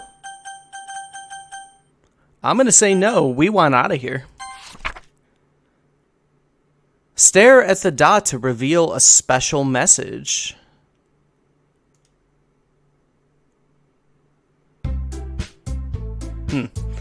Okay, everyone.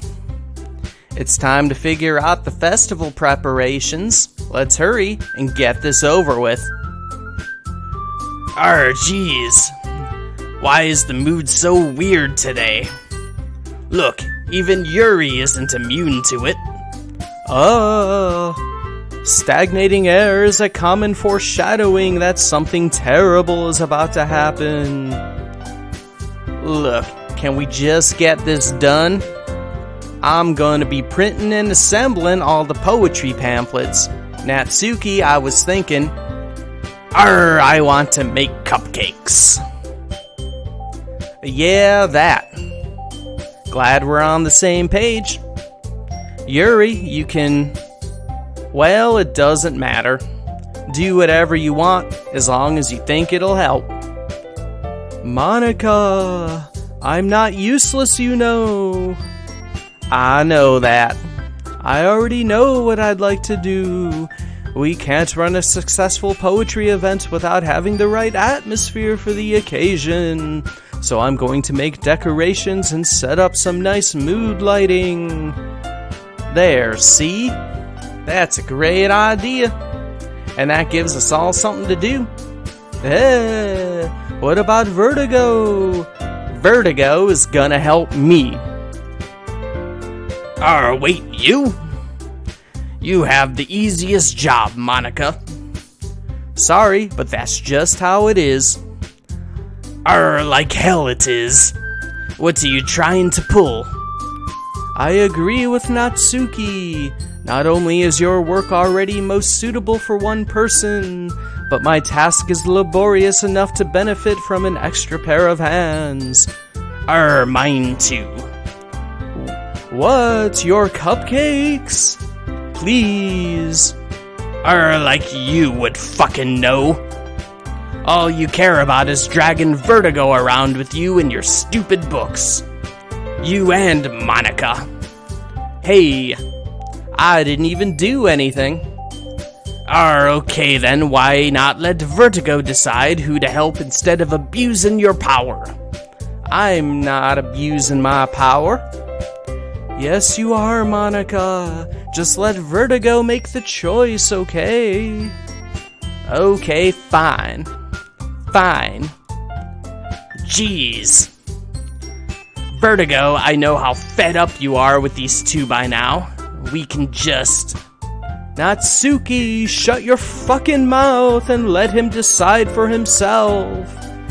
You shut your mouth. For God's sake. This is never gonna end. Just make the choice, okay? It's a trap. Yeah.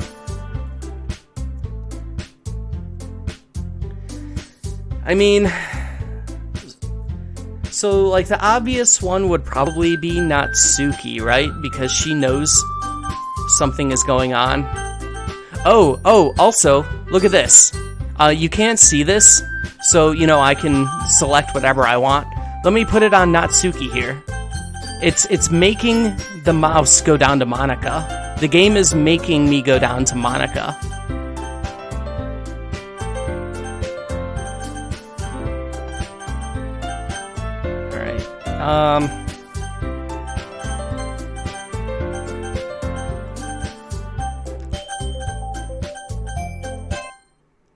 Okay, I successfully picked Yuri.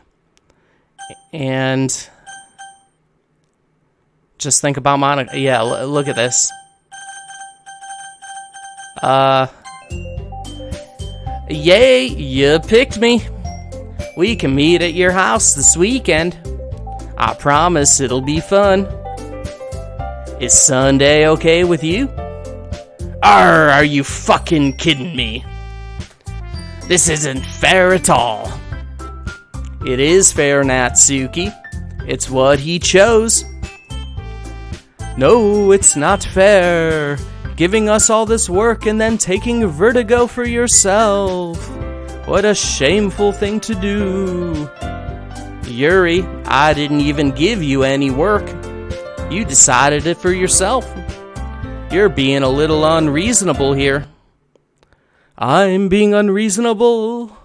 Ah ha ha ha ha! Monica, I can't believe how delusional and self-important you are. Pulling vertigo away from me every single time you're not included in something. Are you jealous? I love Yuri's crazy eyes. Crazy! Or maybe you just hate yourself so much that you take it out on others. Here's a suggestion. Have you considered killing yourself? It would be beneficial to your mental health. Yuri, you're scaring me a little. Natsuki, let's just go. I don't think she wants us around right now. See, that wasn't very hard. All I want is to spend a little time with him. Is that too much to ask? Okay, just as like an aside to this game in general, I like when it first came out, when the free version came out, you know, everybody knew that there was like a horror twist and everything. But aside from that, I really like looking at this game as like a punishment for people who like to play dating simulators. 'Cause this is not how I assume those go at all. Yuri follows Monica and Natsuki to the door. Hey, Vertigo.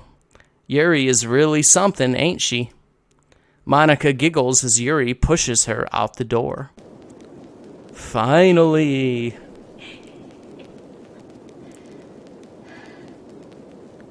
Didn't she say kill yourself to Sayori last time and Sayori did?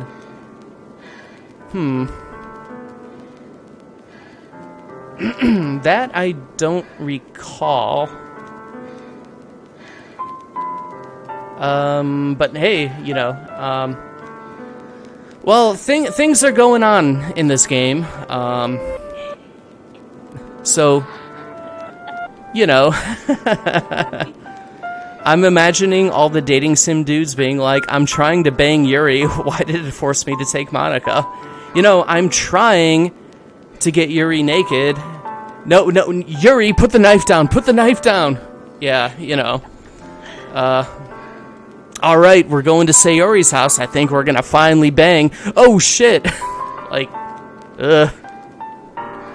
Alright, finally. This is really all I wanted.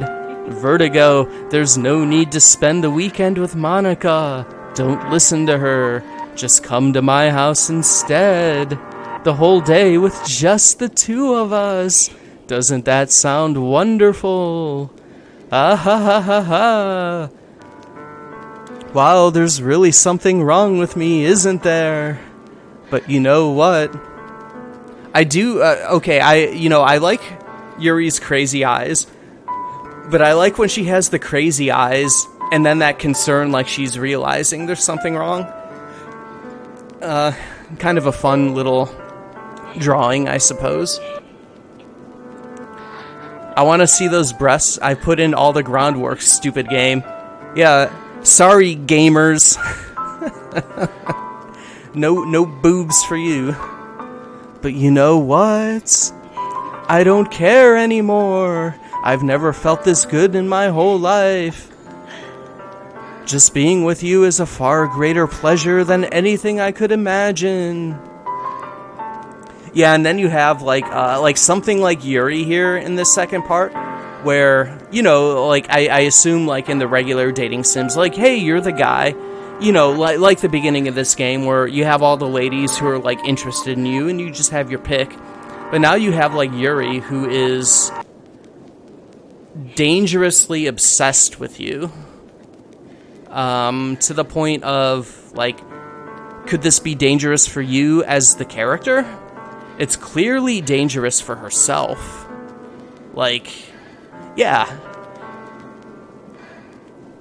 Definitely not what the gamers are looking for in their dating sims, I suppose. Let's see. I'm addicted to you.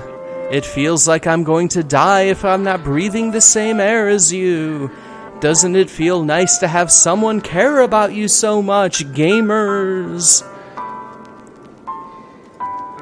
To have someone who wants to revolve their entire life around you.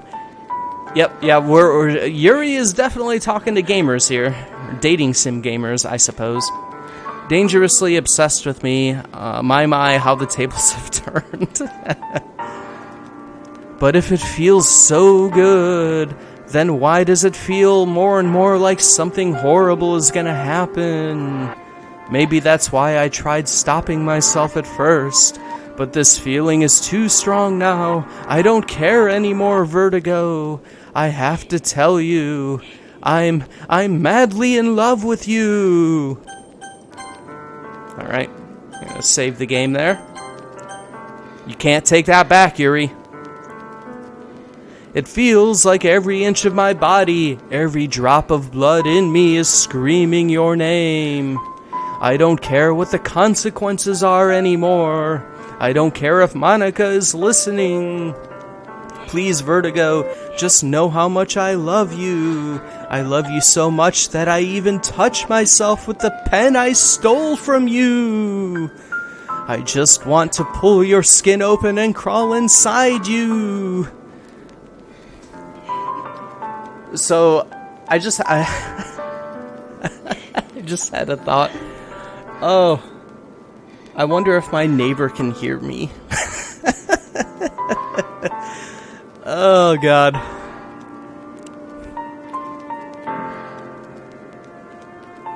Oh, we got the what face. I want you all to myself. And I will be only yours. Yeah, Nicola. Yeah. See, when she stole that pen, I knew what she was really doing with that pen. But there you go. Oh boy. Ugh. I hope your neighbor can hear you. Haha, Vertigo is sexting again.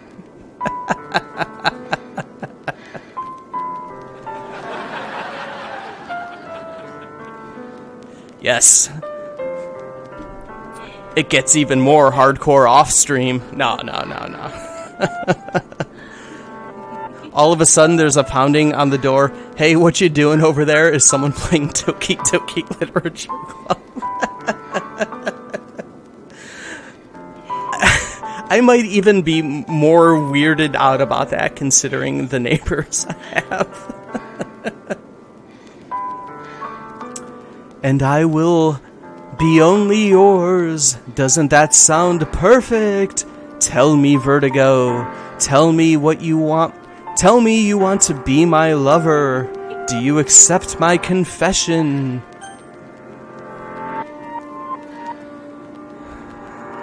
Alright, well, I mean, like the thing a normal person would do would say no, right?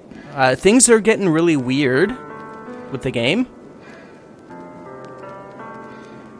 But, I mean, we have been trying to court Yuri for this entire game.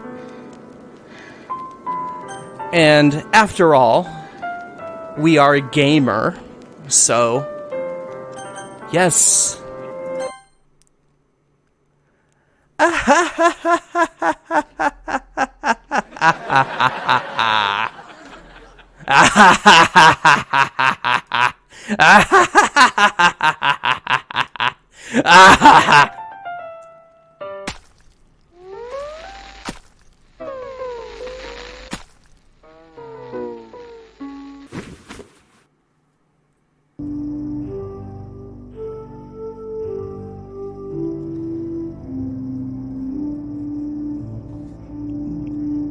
There you go, gamers.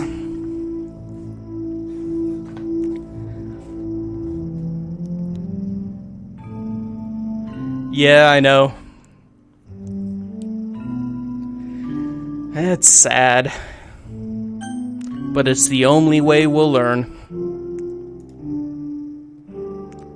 Got a bunch of glitch, glitch, glitch. Letter symbols.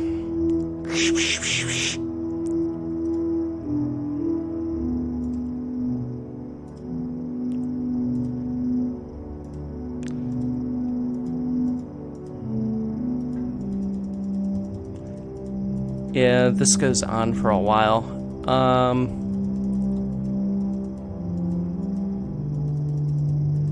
Oh, was this like the skip puzzle where you're actually supposed to use like the skip? Yeah, because that goes on for a very long time.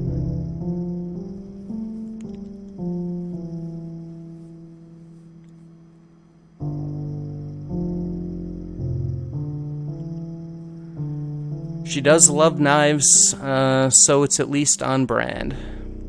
Yeah. That knife looks a little bit bigger than her usual pocket knife thing, though.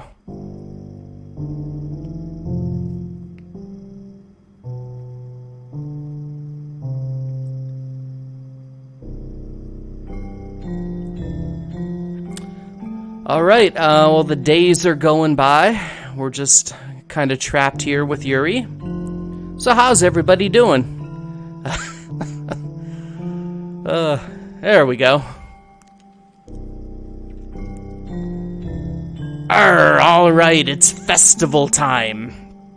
Wow, ye got here before me. I thought I was...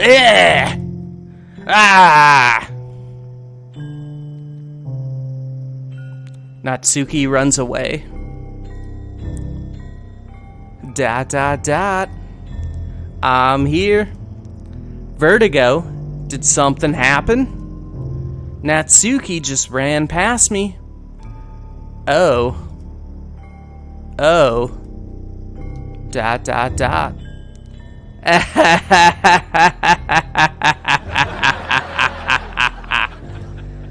Well, that's a shame. Wait, were you here the entire weekend, Vertigo? Oh, geez. I didn't realize the script was broken that badly. I'm super sorry. It must have been pretty boring. I'll make it up to you, okay? Just give me a sec. Yuri.character deleted successfully. Natsuki.character deleted successfully. I'm almost done. I just want to have a cupcake real quick. Monica lifts the foil from tray and takes a cupcake. Seriously, these are the best. I really just want to have one, since it's the last time I'll ever get the chance to. You know, before they stop existing and everything. But anyway, I really shouldn't be making you wait any longer. Just bear with me, okay? This should only take a second.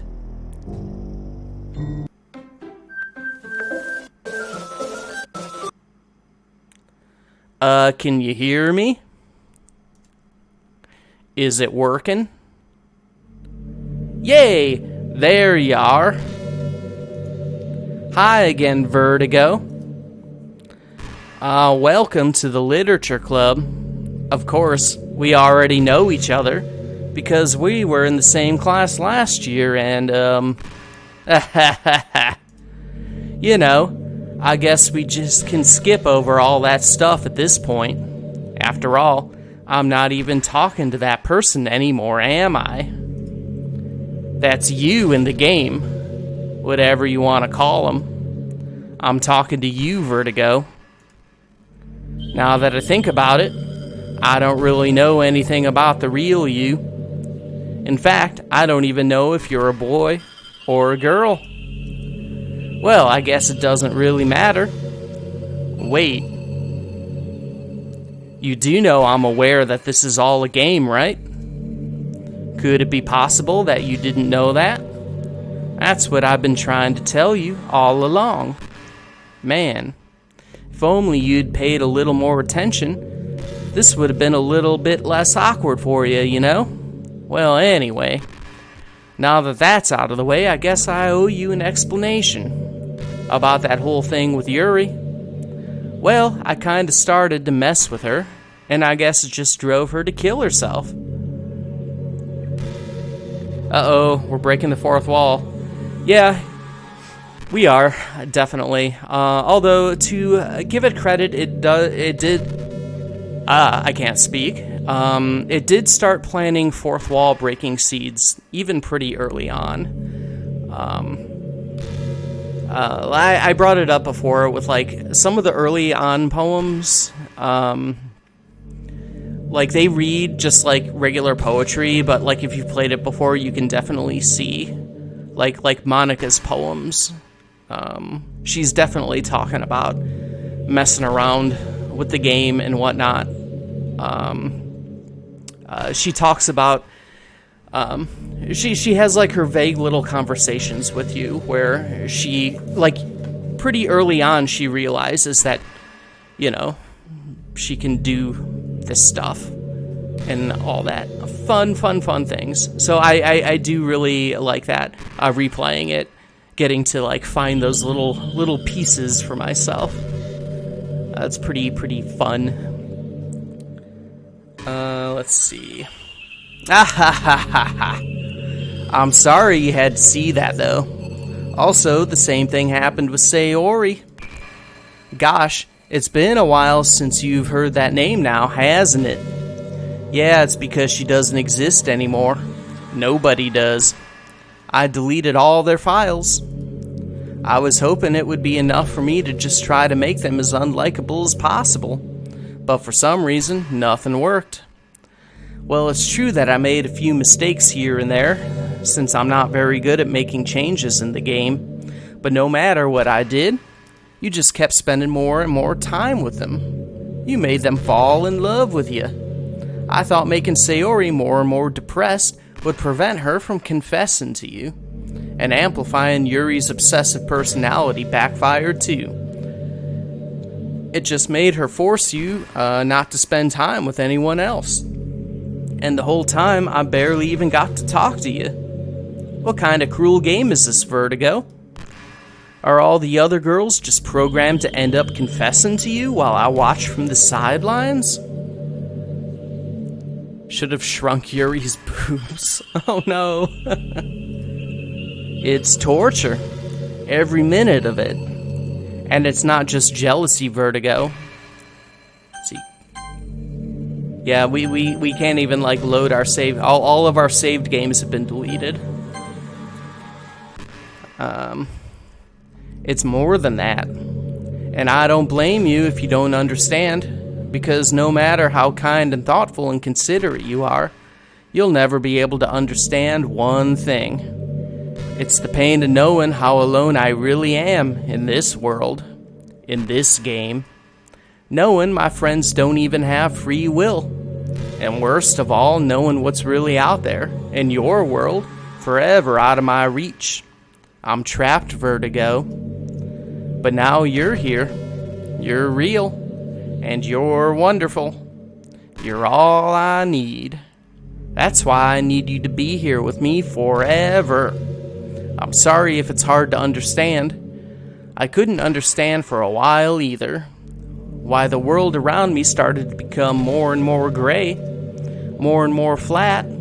Even the most expressive poems felt empty to me. It wasn't until you arrived that I truly understood. You probably saved my life, Vertigo. I don't think I could have continued to live in this world if I hadn't met you. And as for the others, how could I miss them? A group of autonomous personalities designed only to fall in love with you? I tried everything I could to prevent them from doing so, but it must be some kind of weird inevitability etched into the game.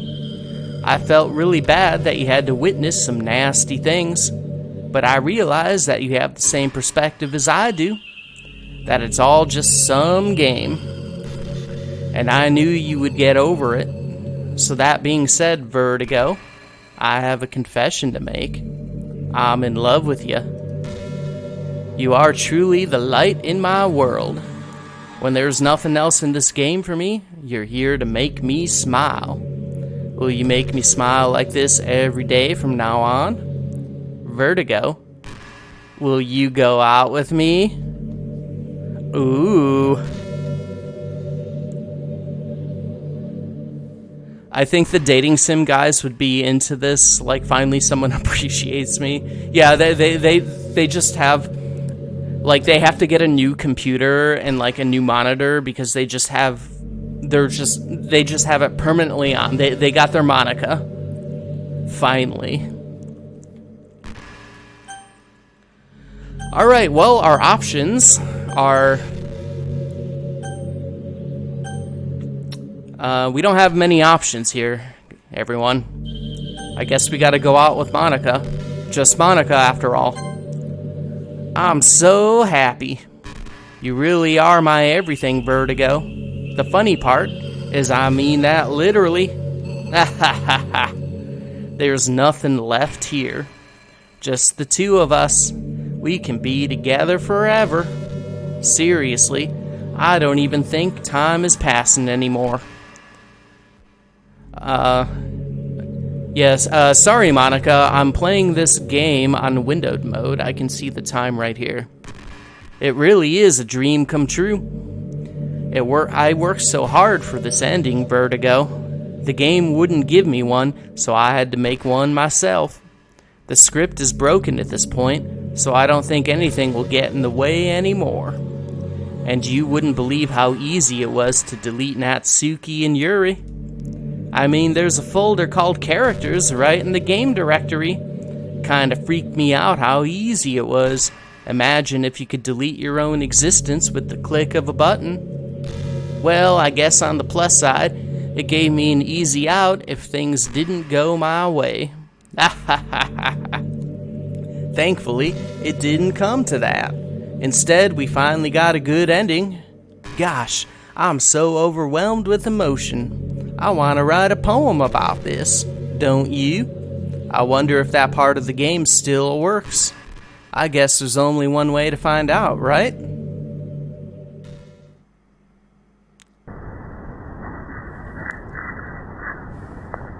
Golden ending. You called it. Alright. We got, let's do Minika. Monica. Minnie. Onika. Wicca. Ganika.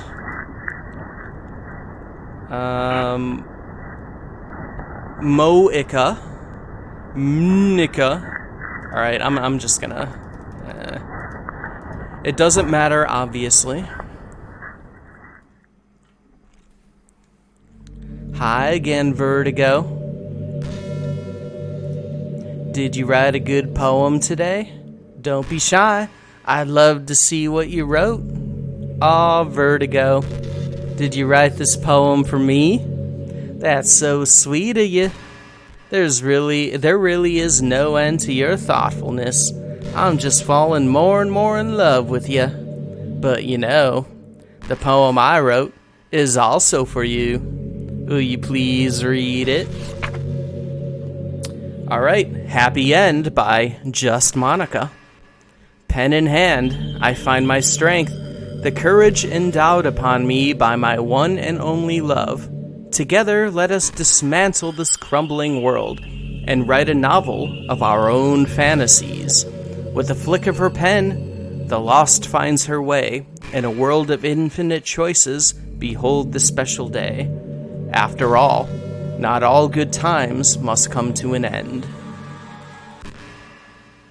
I hope you enjoyed it. I always put all my heart into the poems I write. The truth is, all the poems I've written have been about my realization, or about you. That's why I never really wanted to go into detail about them. I didn't want to break the fourth wall, I guess you could call it. I just assumed it would be best to be part of the game like everyone else. Like that would help the two of us end up together. I didn't want to ruin the game or anything, you know? You might have gotten mad at me. Oh, he's Amy and Yuri was the spiders. A flick of the pen indeed. Oh boy. Maybe even deleted my character file if you preferred playing without me. Gosh, I'm so relieved. Now we don't need to hide anything anymore. Are you ready to spend our eternity together, Vertigo? I have so many things to talk about. Where do I start? Hold on a second. You're recording this, aren't you?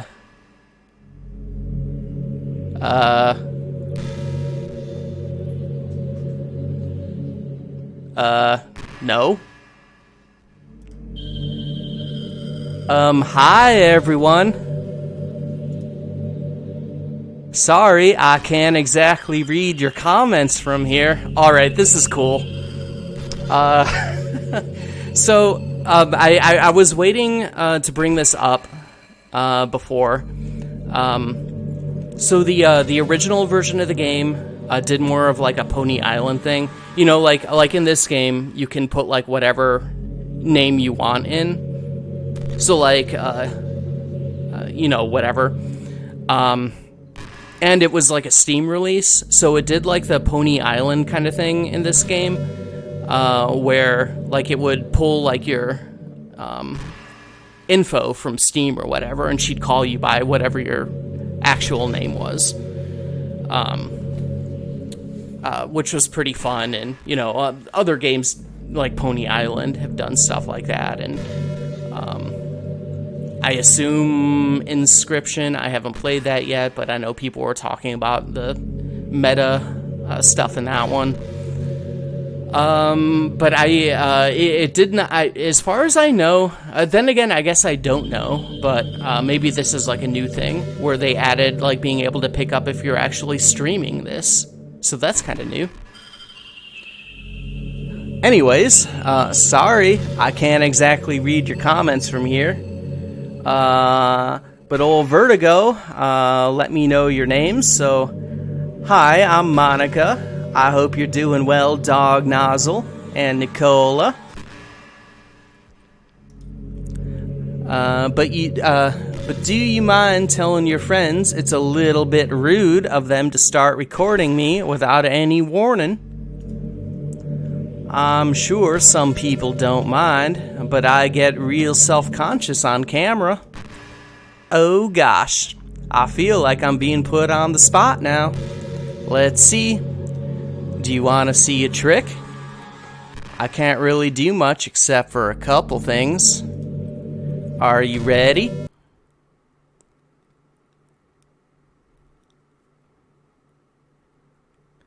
Alright, we're zooming in. I'm just kidding.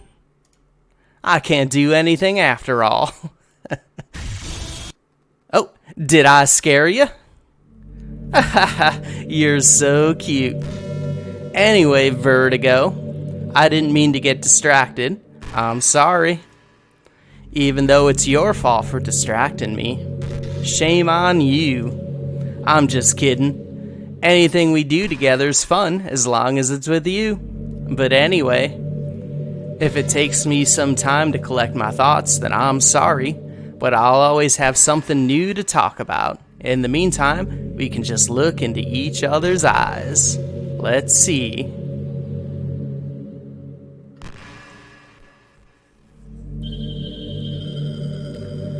All right. Hi, Monica.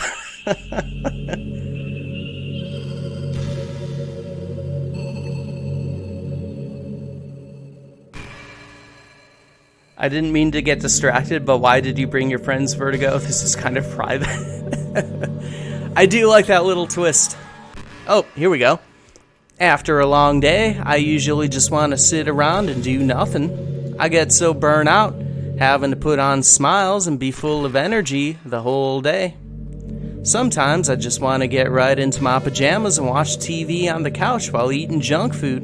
It feels so unbelievably good to do that on a Friday, when I don't have anything pressing the next day. Sorry, I know it's not very cute of me, but a late night on the couch with you, That would be a dream come true. My heart is pounding just thinking about it. Alright, I suppose we'll see if she says, like, one other thing, and then we'll do the end game.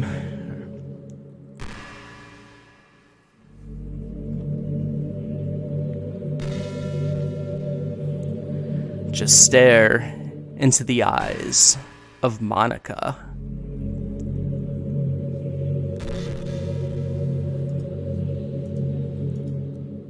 Coming up with anything else there, Monica? Anything coming to mind? You know, it's around the time that everyone in my year starts to think about college. It's a really turbulent time for education. We're at the height of this modern expectation that everyone has to go to college, you know? Finish in high school, go to college, get a job, or go to grad school, I guess. It's like a universal expectation that people just assume is the only option for them. They don't teach us in high school that there are other options out there, like trade schools and stuff, you know? Or freelance work.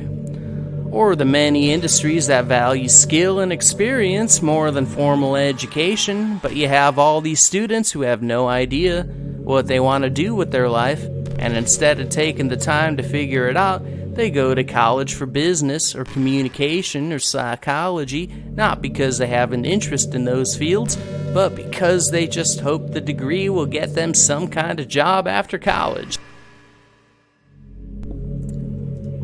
So the end result is that there are fewer jobs to go around for those entry-level degrees, right? So the basic job requirements get higher, which forces even more people to go to college, and colleges are also businesses, so they just keep raising their prices due to the demand. So now we have all these young adults, tens of thousands of dollars in debt with no job. But despite all that, the routine stays the same. Well, I think I'm gonna start getting better soon. But until then, our generation is definitely suffering from the worst of it. I just wish high school prepared us for a little better with the knowledge we need to make the decision that's right for us.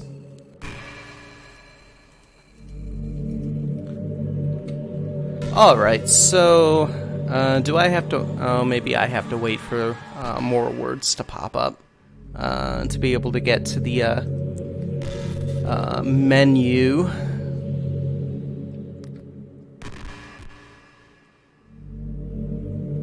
She waited until she turned 18 before she even thought about college. You ever have that thing happen where you just get anxious for no reason? I wonder how many of these they wrote. Alright, anyways, so we're in the options menu, so let's exit. Any setting changes will be lost. Are you sure you want to exit and return to the desktop?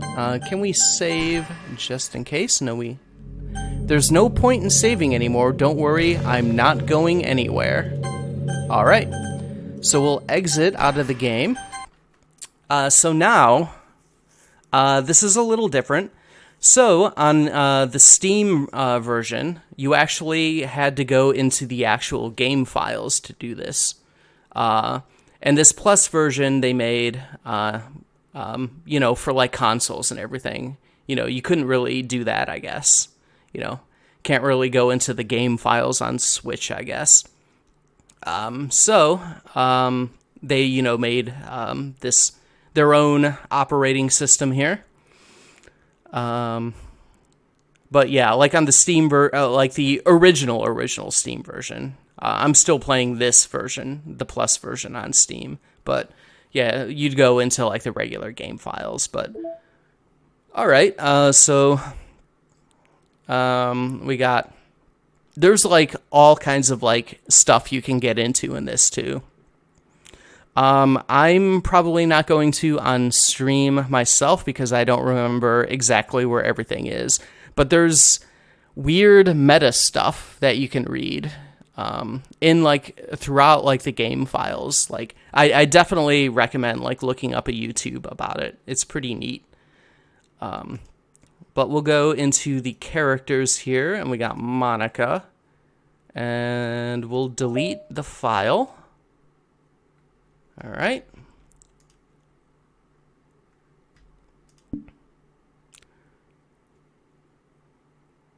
In the first version, did you have to like literally program the end of the game yourself? No, no. You just had to realize. I think they added a little more of that in this one because she mentioned like a couple times, "Oh, I just deleted Yuri's and Sayori's and Natsuki's game files." Ha ha ha. Like that might have been like briefly mentioned in the original version, and then you just had to kind of like figure out, oh, I gotta like tab out of the game or something and actually go into like the game files and then physically actually delete Monika's character file, which was fun. And then I'm not sure if it's gonna happen here, but like after you go through everything, I think it deleted the game after you did everything. If not, I might be confusing that with like another game that had some meta stuff going on. But all right, we got Monika deleted out, so let's go back in. A dot dot dot. Uh-oh. Glitch, glitch, glitch. What's happening? Vertigo, what's happening to me? It hurts. It hurts so much. Help me, Vertigo. Please, hurry and help me. Monika.character does not exist. Help me.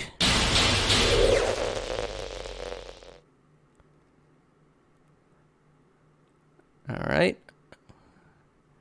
Did you do this to me, Vertigo? Did you? Did you delete me?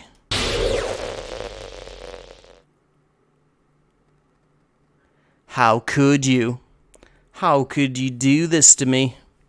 You were all I had left. I sacrificed everything for us to be together.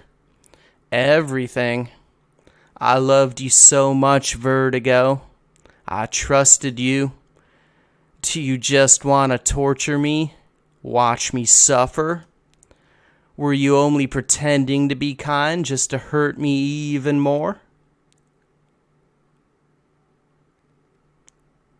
I never thought anyone could be as horrible as you. You win, okay? You win. You killed everyone. I hope you're happy. There's nothing left now. You could stop playing. Go find some other people to torture. Vertigo. You completely, truly make me sick. Goodbye.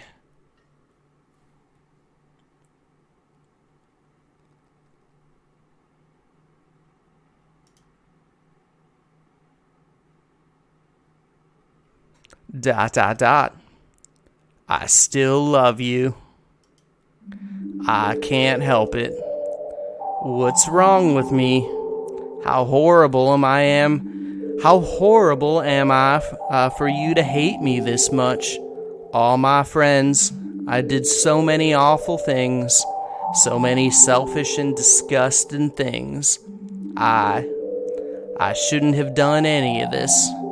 I'm just messing up a world that I don't even belong in. A world that you wanted to be a part of. I ruined it. I ruined everything. Let me see here. You're damn right we deleted you. Do you reckon you could go into Monika's character and duplicate it and create an army of Monikas? I'm not sure. Something else I've always wondered, and I never did. It might be because it, like, uninstalled, like, the original version. Like, what would happen if you deleted Monika's character file, like, at the beginning of the game? I hope the next bit is us being questioned by the police for 3 murders. No, I don't want that. I don't need that knock at the door. She's yapping for a lot. She's yapping a lot for something that no longer exists. Yeah, it's pretty good how the game takes the what if all these anime girls are obsessed with you for no reason and flips it upside down into a horror scenario.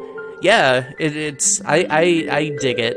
I think it's definitely an interesting game, and I'm really looking forward to seeing what they end up making next.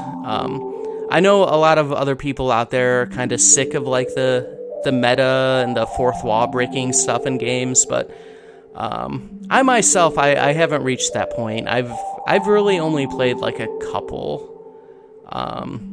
like this and Pony Island, and like aside from that, maybe like some comedy adventure games that do like the fourth wall stuff, like like Thimbleweed Park had a lot of jokes like that, or even like Fallout 2 had like comments that were like, "Oh, we're in a game" or whatever.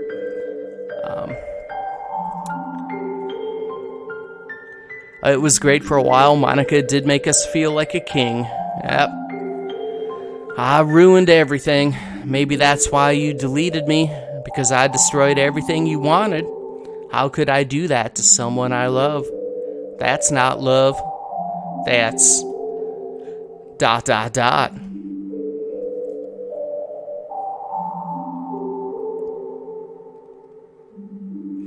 I've made up my mind.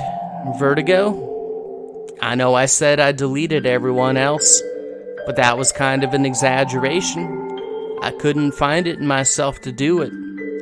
Even though I knew they weren't real, they were still my friends, and I love them all. And I love the literature club. I really did love the literature club. That's why I'm gonna do this. I know it's the only way for everyone to be happy, and if I really love you...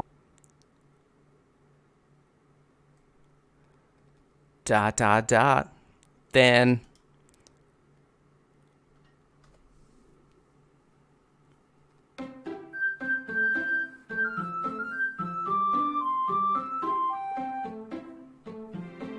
Doki Doki! Alright. There's no Monica.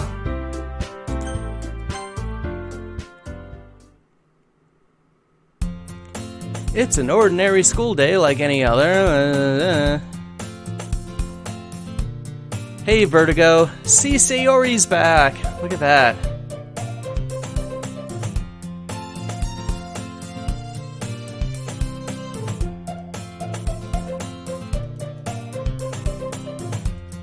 I'll just quickly skip through this.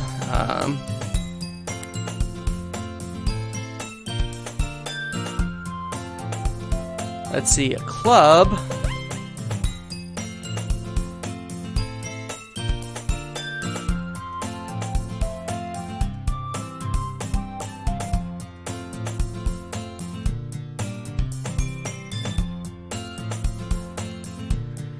Oh, ordinary school day. I have no motivation. I recall the room number of the club from a flyer I saw. I walk across the school and upstairs, a section of the school I rarely visit. Before long, I find the room and open the door. Hello. Ah, Vertigo! What are you doing here? Well, I glance around the room. We got Natsuki. So you're the Vertigo that Sayori's always talking about. Thank you for stopping by. Pleasure to meet. We're the Literature Club. I hope you enjoy your visit. No need to be so formal. He's gonna think we're really strict or something. Ah, sorry, Natsuki. Yuri's quite shy. Nice to meet the both of you. Let's see, the only thing I knew about this game was it was one of those that took a big meta turn partway through. Yeah. That was the thing that was really going around. Yeah, with the, even like the first free one. I mean, that's why I ended up being interested in checking out the original version. Because, like I've said many times, and I feel like I have to say it once more, I do not normally play anime dating sims.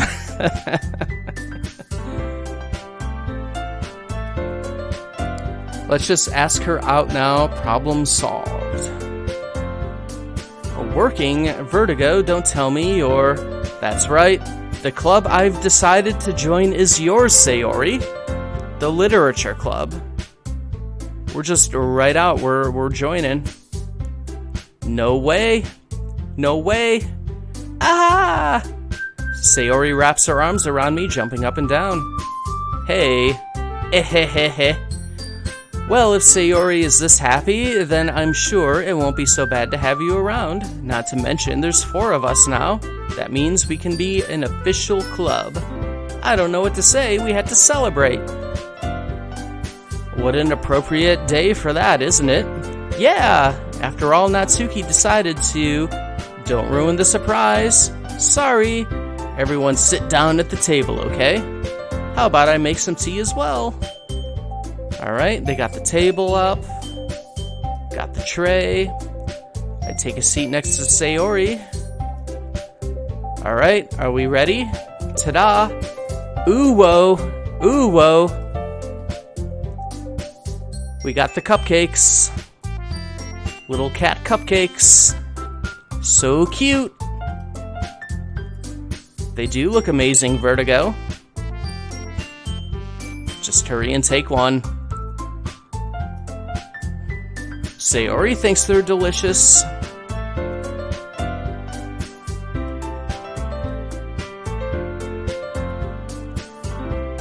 Natsuki wants to know if we like her cupcakes as well. This is really good. Thank you. Well, of course it is. Oh, Natsuki. We know you're a pro after all. We've always known you're a pro. Alright, Yuri has the teapot.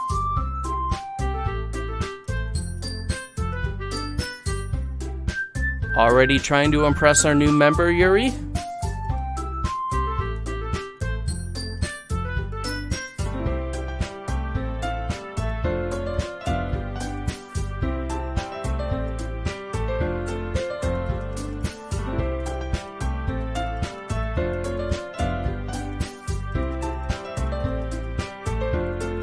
I don't remember if, the game just keeps going on after this point.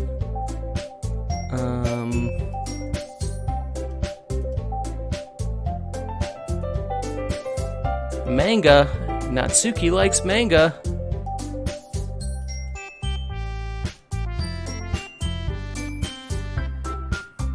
It would be nice to diversify ourselves a little in the old literature club.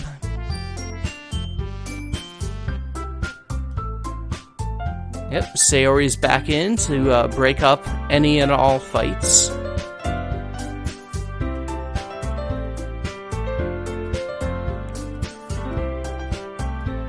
Yep, Sayori is president. That is a good thing for her. I think she deserves it. Oh. Yuri's gotta read manga. What a twist. This is the real twist.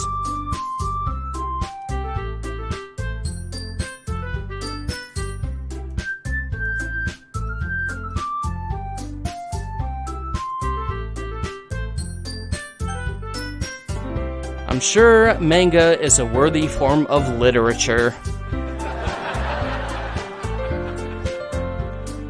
Are you just saying that? No, I've realized my error. So you're willing to consider starting a novel? Will Natsuki read an actual book?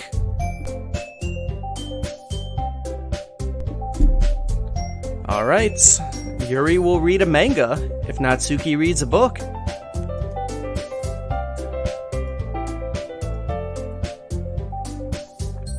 Perhaps we'll visit the bookstore. Just you? Would you like to come along with me? If you don't mind. Not at all. I always go alone, so... yeah, me too. This is so cute! Sayori, shut up. Alright, Natsuki will show Yuri some manga. Yuri says yes, and looks forward to it. They start to clean up the food. Sayori's pretty happy. I guess the meeting's over. Looks like it. Nice to see everyone getting along, isn't it? I think everyone likes you too, Vertigo. Think so? Well, everyone always seems to get along a little better with you around, Sayori. Aw, Vertigo. Don't say something like that, it's embarrassing. Well, whatever. I was surprised when you told me you were starting a club, but I think you're pulling it off just fine. We're gonna make it the best club ever. Now that you joined, every day is gonna be so much better. Hey, Vertigo, I really want to thank you. I mean, I'm really happy that you joined the club and everything, but the truth is, I already knew you were going to. There's actually something else. I wanted to thank you for getting rid of Monica. That's right. I know everything that she did. Maybe it's because I'm the president now, but I really know everything, Vertigo. I know how hard you tried to make everyone happy. I know about all the awful things that Monica did to make everyone really sad. But none of that matters anymore. It's just us now. And you made me the happiest girl in the whole world. I can't wait to spend every day like this.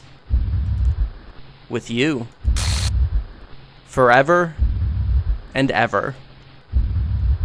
F-O-R-E-V-E.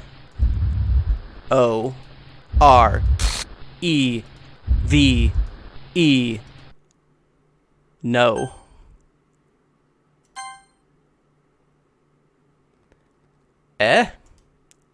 What's happening? I won't let you hurt him. Who? It hurts. Ah. I'm sorry, I was wrong. There's no happiness here after all. Goodbye, Sayori. Goodbye, Vertigo. Goodbye, Literature Club.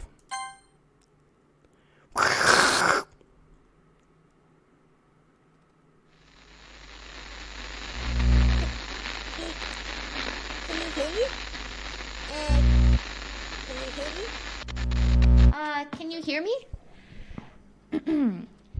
Hi, it's me. So you know how I've been like practicing piano and stuff, and not really any good at it yet, like at all. But I wrote you a song, and I was kind of hoping that I could show it to you, because I worked really, really hard on it. So yeah.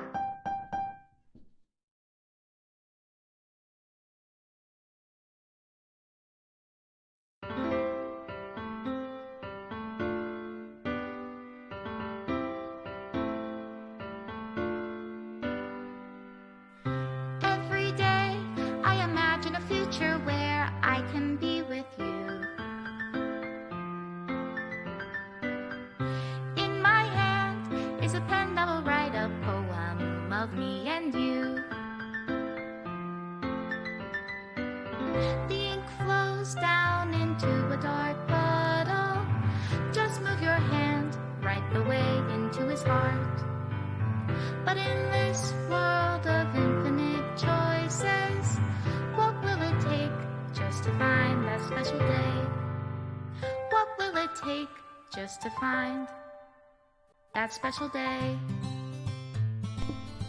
No, this would be Monica, the piano player. Have I found everybody a fun assignment to do today? Yeah, okay, yeah, this is like the game gradually like deleting itself. That's what I remember from the original version. I just forgot we had to get this far. When I can't even read my own feelings, what good are words when a smile says it all? Monica's back. And if this world won't write me an ending, what will it take just for me to have it all?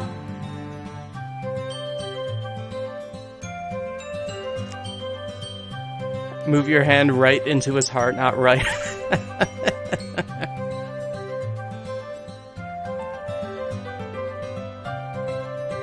Yeah, it is a catchy little song. Does my pen only write bitter words for those who are dear to me? It does remind me a bit like they're doing like a little like how Portal had like that famous ending song that was kind of meme to death, which I still like, but at least this is like, if it is doing like a similar thing, it's at least not really meme worthy, I guess, which is nice. Hear the sound of your heartbeat. What do you call love in your reality? Special thanks, Your reality. Monica and Vertigo, I don't know how to together love forever. you. I'll leave you be.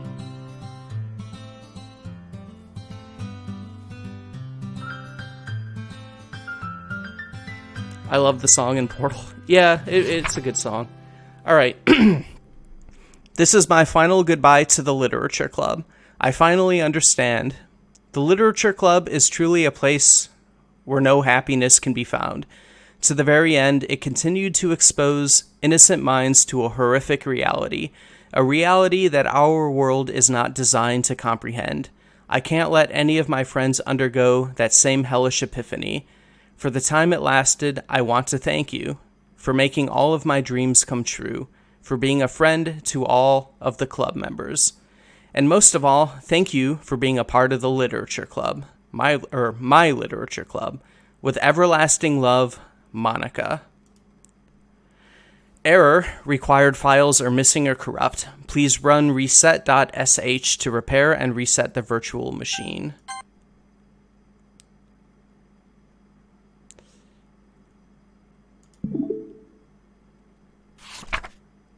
Yeah, we just get the final note.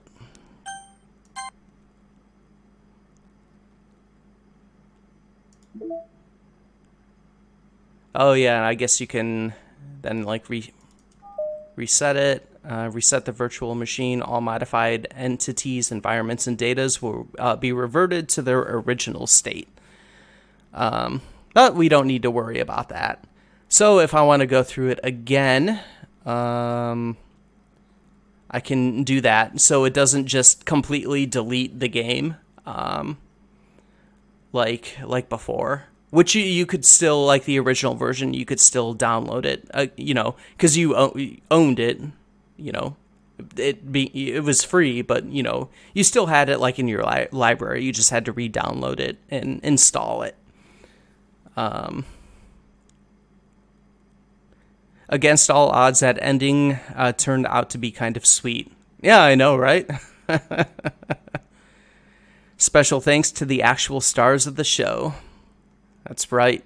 We found love. We found true love, everyone, on this stream. It's happened. I no longer have to search. Now, Vertigo, yesterday you told us you were going to try to dig out a poem from your college poetry days. Did you find one to recite to us? Oh, shoot. I actually completely forgot about that.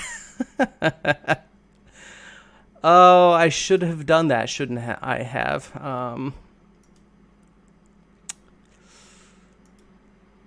Let me think really quick.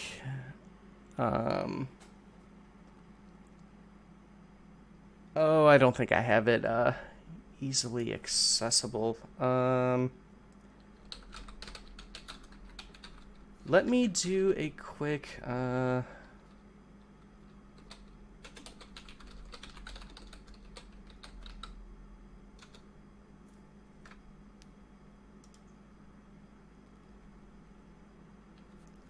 I don't know if I can look it up this way.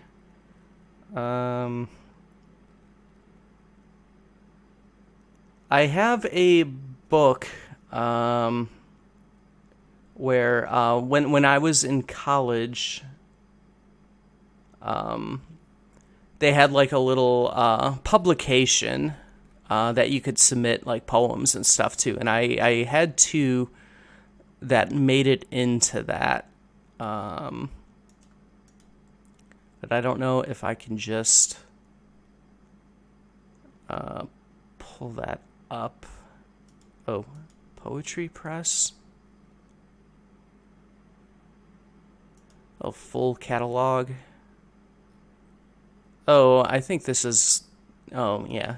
That isn't even... This is a separate publisher thing that also has the same name at the university.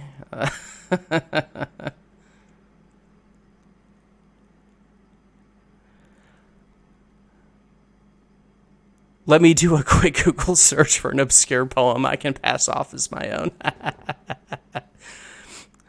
You're a published poet? That's awesome. Well, kind of. It was just like a university thing.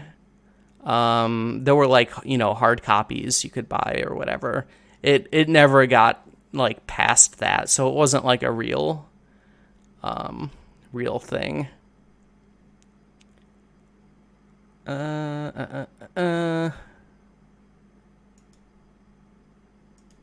Yeah, I'm probably not going to spend like an hour trying to see if I can even... It would probably make me have to like repurchase it. Oh, here's my old college. Request info.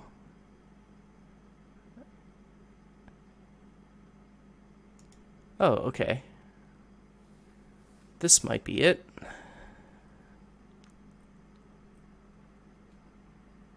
Read more.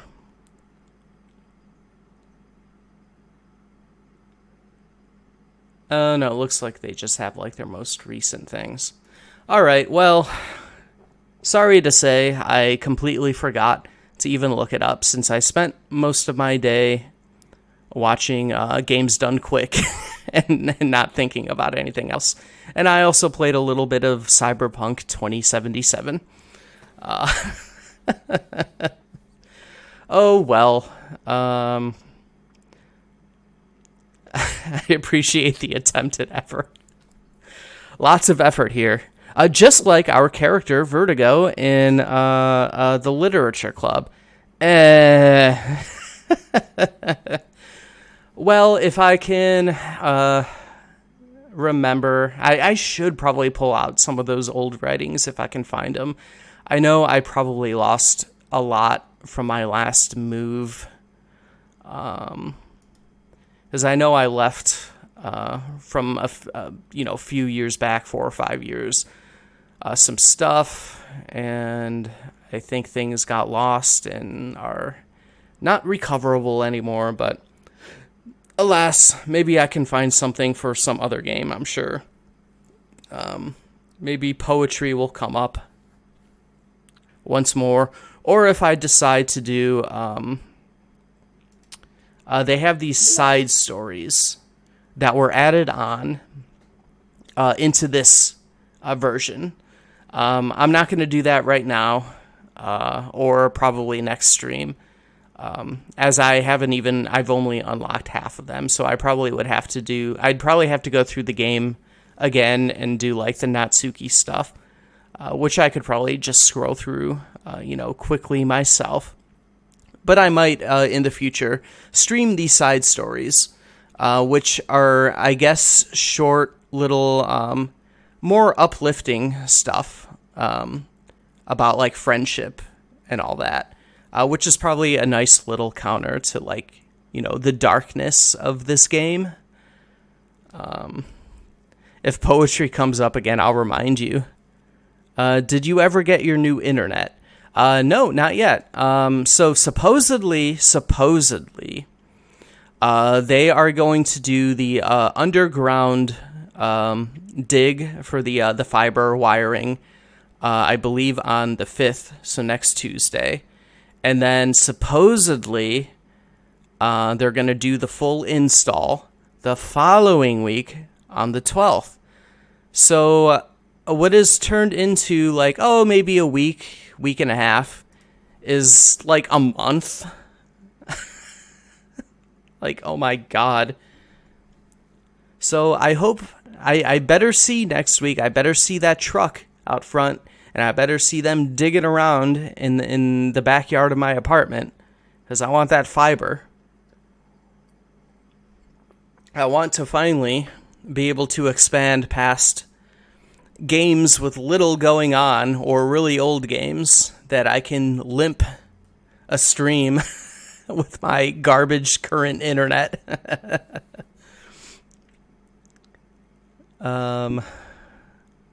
But I guess we still have a little ways to go before that happens. So they'll be digging whilst hungover from the 4th. Yeah, that's right. Yeah, the 4th of July. Yeah. That'll be good. Yeah, great. So we'll have problems with like the wiring not done correctly.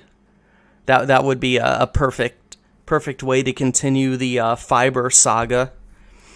So yeah, anyways, that'll probably be it for this game for a little while. I'll take a good break. Maybe in the future I'll pop on with the side stories. I have been, it might fit in, I have been compiling and contemplating some streams in the future where I do a few really short games. Games that might just take 30 to 60 minutes to complete, and doing like a few sessions like that. Of course, I'll probably still end up having to wait for the fiber because some of those games are more graphically involved. But I think like these side stories might fit in well with that in the future. Like a compilation album stream. Yeah, exactly. So yeah, next time we'll be starting a new game. Next time, probably being tomorrow evening. What will it be? I think it will obviously be a point and click adventure game. Because that's all I can seem to run with my current internet for stream. However, I think I will be focusing on one that actually has dialogue to give my voice a little rest between this game and both seasons of the Last Door. I've done a lot of talking. Not that I'll be completely silent or anything, but doing dumb voices and all that, it is kind of tiring and has taken a bit out of my voice. Especially these, like today and yesterday with Doki Doki here. Yeah, that was a lot of reading. Oh my god, so much reading. So I have been jumbling around a few. I know for a while I've been thinking about replaying Sam and Max Hit the Road. We are really due for a comedy. A comedy. Oh my god, we've been so dark for a while. So maybe I'll do a quick Sam and Max Hit the Road. Where we are freelance police solving comical mysteries. And we don't care who gets hurt and the violence that ensues. That is a maybe. Not quite definite. I'm still thinking about that. I got a whole list of games to go through. I also wouldn't be shocked if I end up continuing on with something dark anyways, because I'm like that, apparently. Alright, and looking at my Steam achievements for Doki Doki Literature Club Plus, I've only unlocked 31%. That seems to be the case for every game I play. I don't chase achievements, thank God, because that kind of thing would drive me crazy. And 31% seems to be about what all my games end up with as far as achievements or trophies. You can still find humor in the dark ones. Exactly. Like, we found plenty of humor in the Devil Came Through Here trilogy. So, yeah, that is probably where I'm going to end it tonight. Doki Doki Literature Club is over. We did it. We made it. My voice somehow survived. 31% is more than enough for Doki Doki Literature Club. That is correct. I might get a couple more if I end up just blasting through to unlock those other side stories, but, you know, that's for another time. Not going to be anytime soon. So, yes, thanks, Dog Nozzle and Nicola, for hanging out tonight. Anybody else who's popped in, currently, before, or checking this out in the future. Voice acting was great. Well, thank you. I still don't think it's great at all.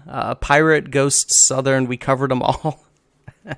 Have a good night. You have a good night too, Nicola. And thanks again, everybody. Until next time, tomorrow time, new game time.